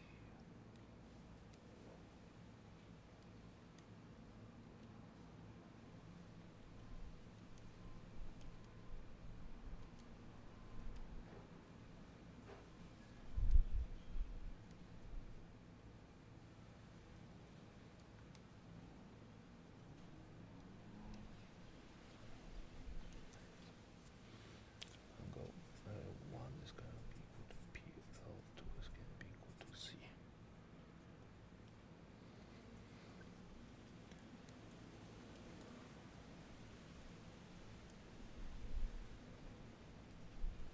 So L3 is going to be equal to L1 plus L2 times parentheses square root of open parentheses L1 minus L1 squared close divided by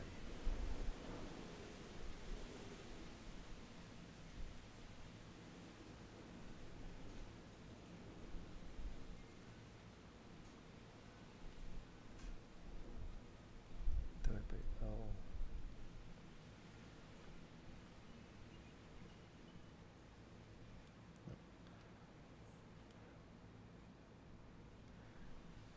L1 plus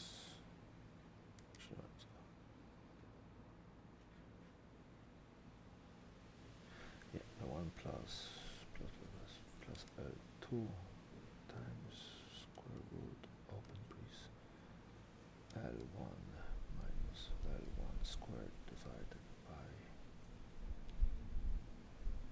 L2, no, L3.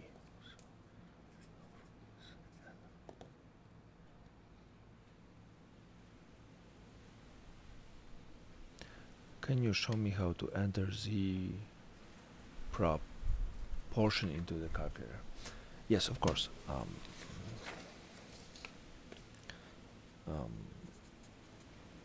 P hat minus P divided by PQN, this. So let's make some numbers up. Let's say P hat is 0.6, P is 0.8, Q in that case going to be 0.2, and let's make N 100.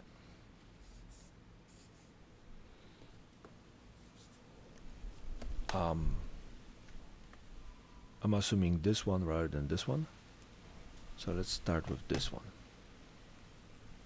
What I'm going to do is I'm going to write p hat minus p, then I'm going to press enter, and then I'm going to, whatever the answer was, divide that by square root of p times q divided by n.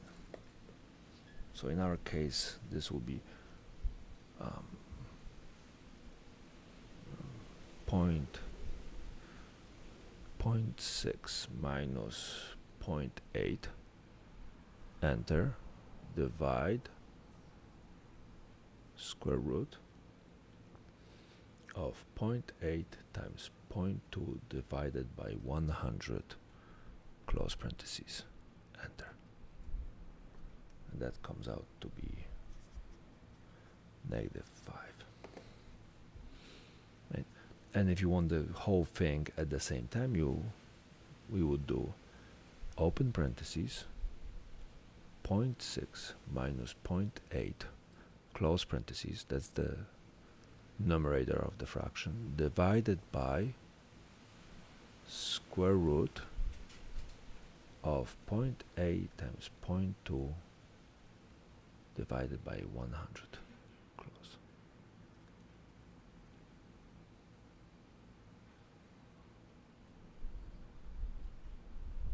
Okay. Right. This is the numerator, this is the denominator. And because entering a square root into one of those Texas instruments implies that this is all one big thing under parentheses, you can just write it in this form. Plus we know that multiplication and division can be exchanged, so you could go p divided by n times q and it will still give you the correct answer. The trouble begins when you have that, because this and this needs to be separated.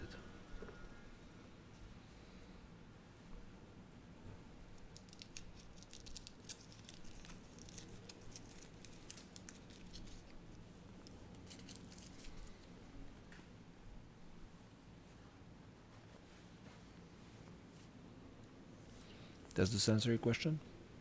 Or would you like to see another example?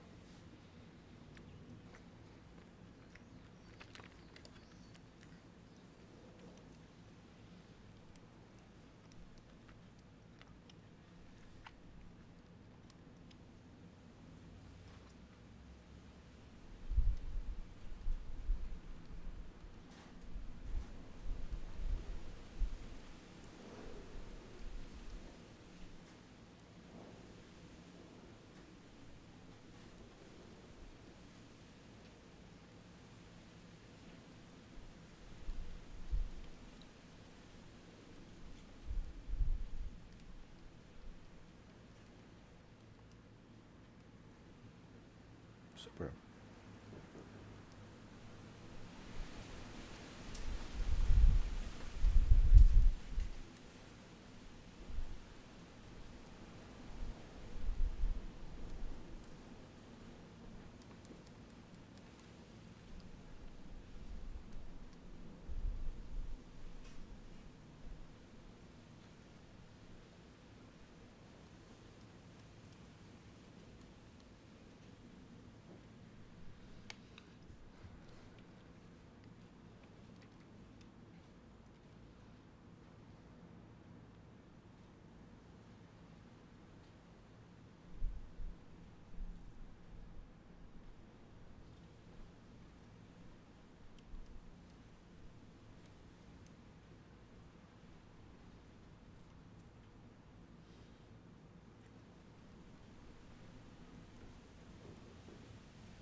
Any other questions?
the wind is picking up.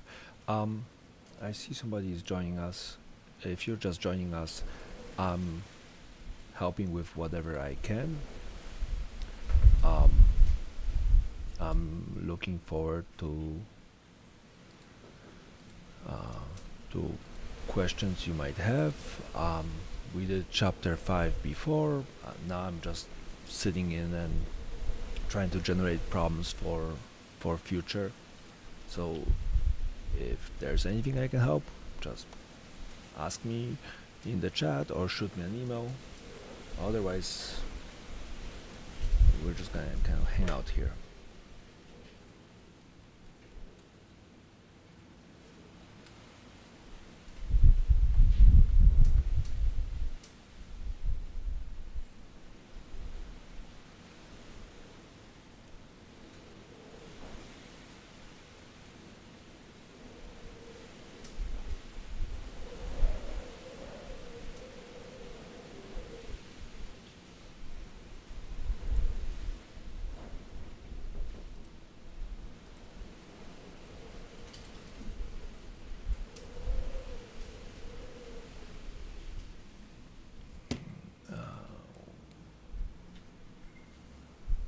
Keep it getting a different answer.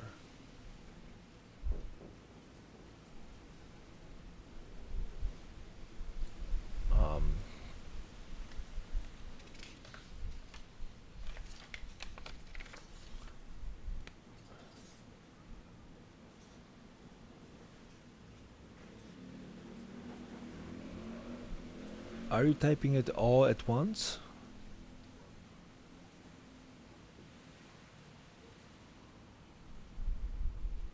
Or are you doing it in sections?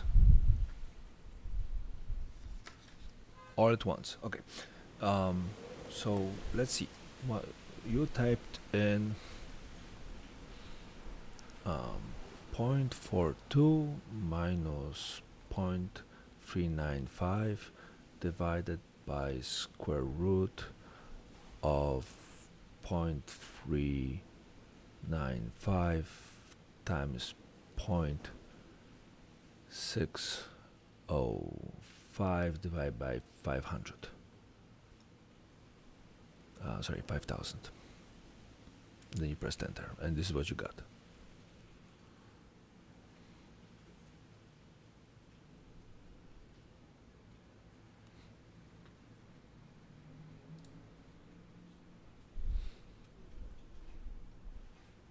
Yes? No?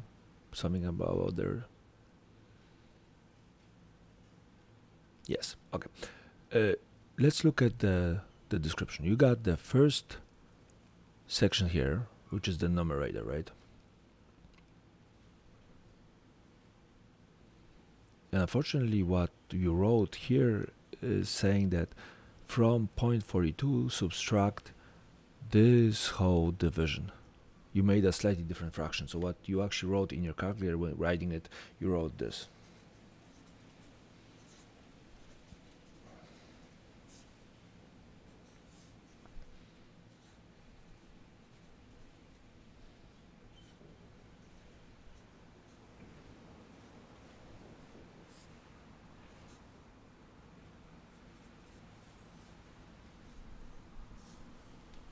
So this is what you put into your calculator.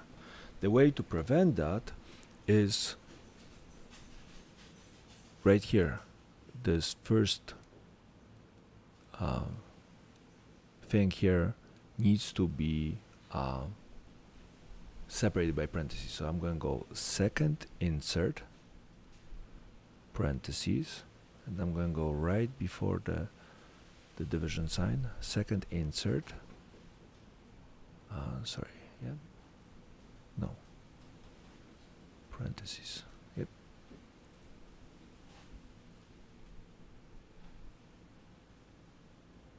And now if you press enter, if you put in the parentheses, what you're actually writing is you're writing 0.42 minus 0.395 divided by, and here's the big square root.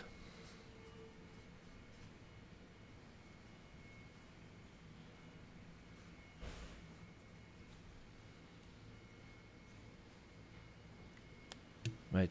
The calculator doesn't know what you mean, so it goes by the order of operations, and multiplication divisions have priority over addition and subtraction.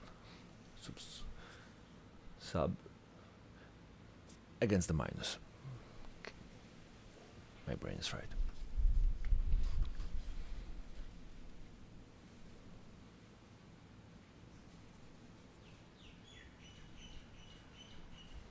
Oh, you're more than welcome. I'm glad I could help.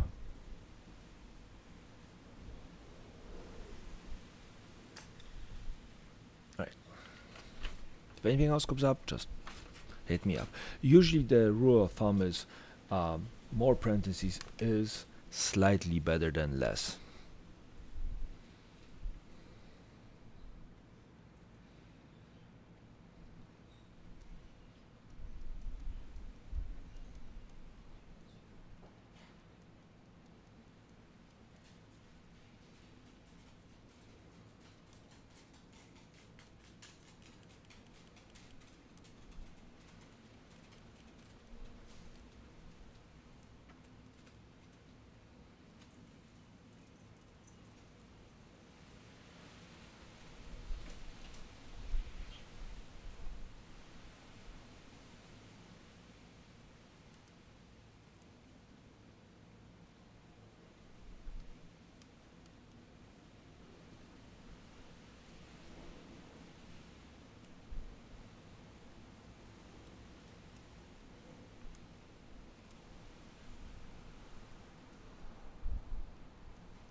Hey, you're more than welcome.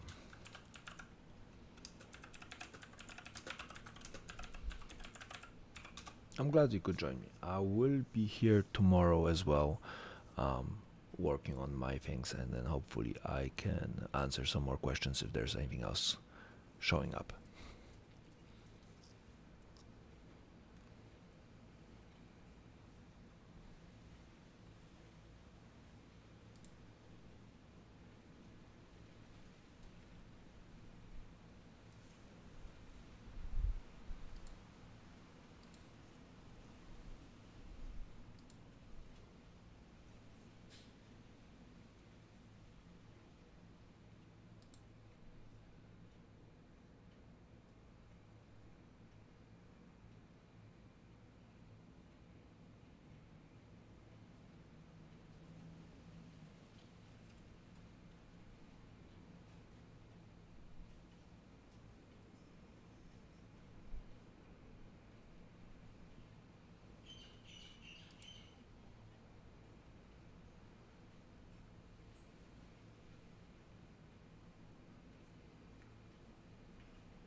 Anybody there?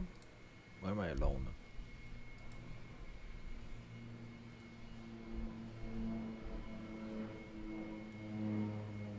No, I'm still here.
All right. If there's no more questions and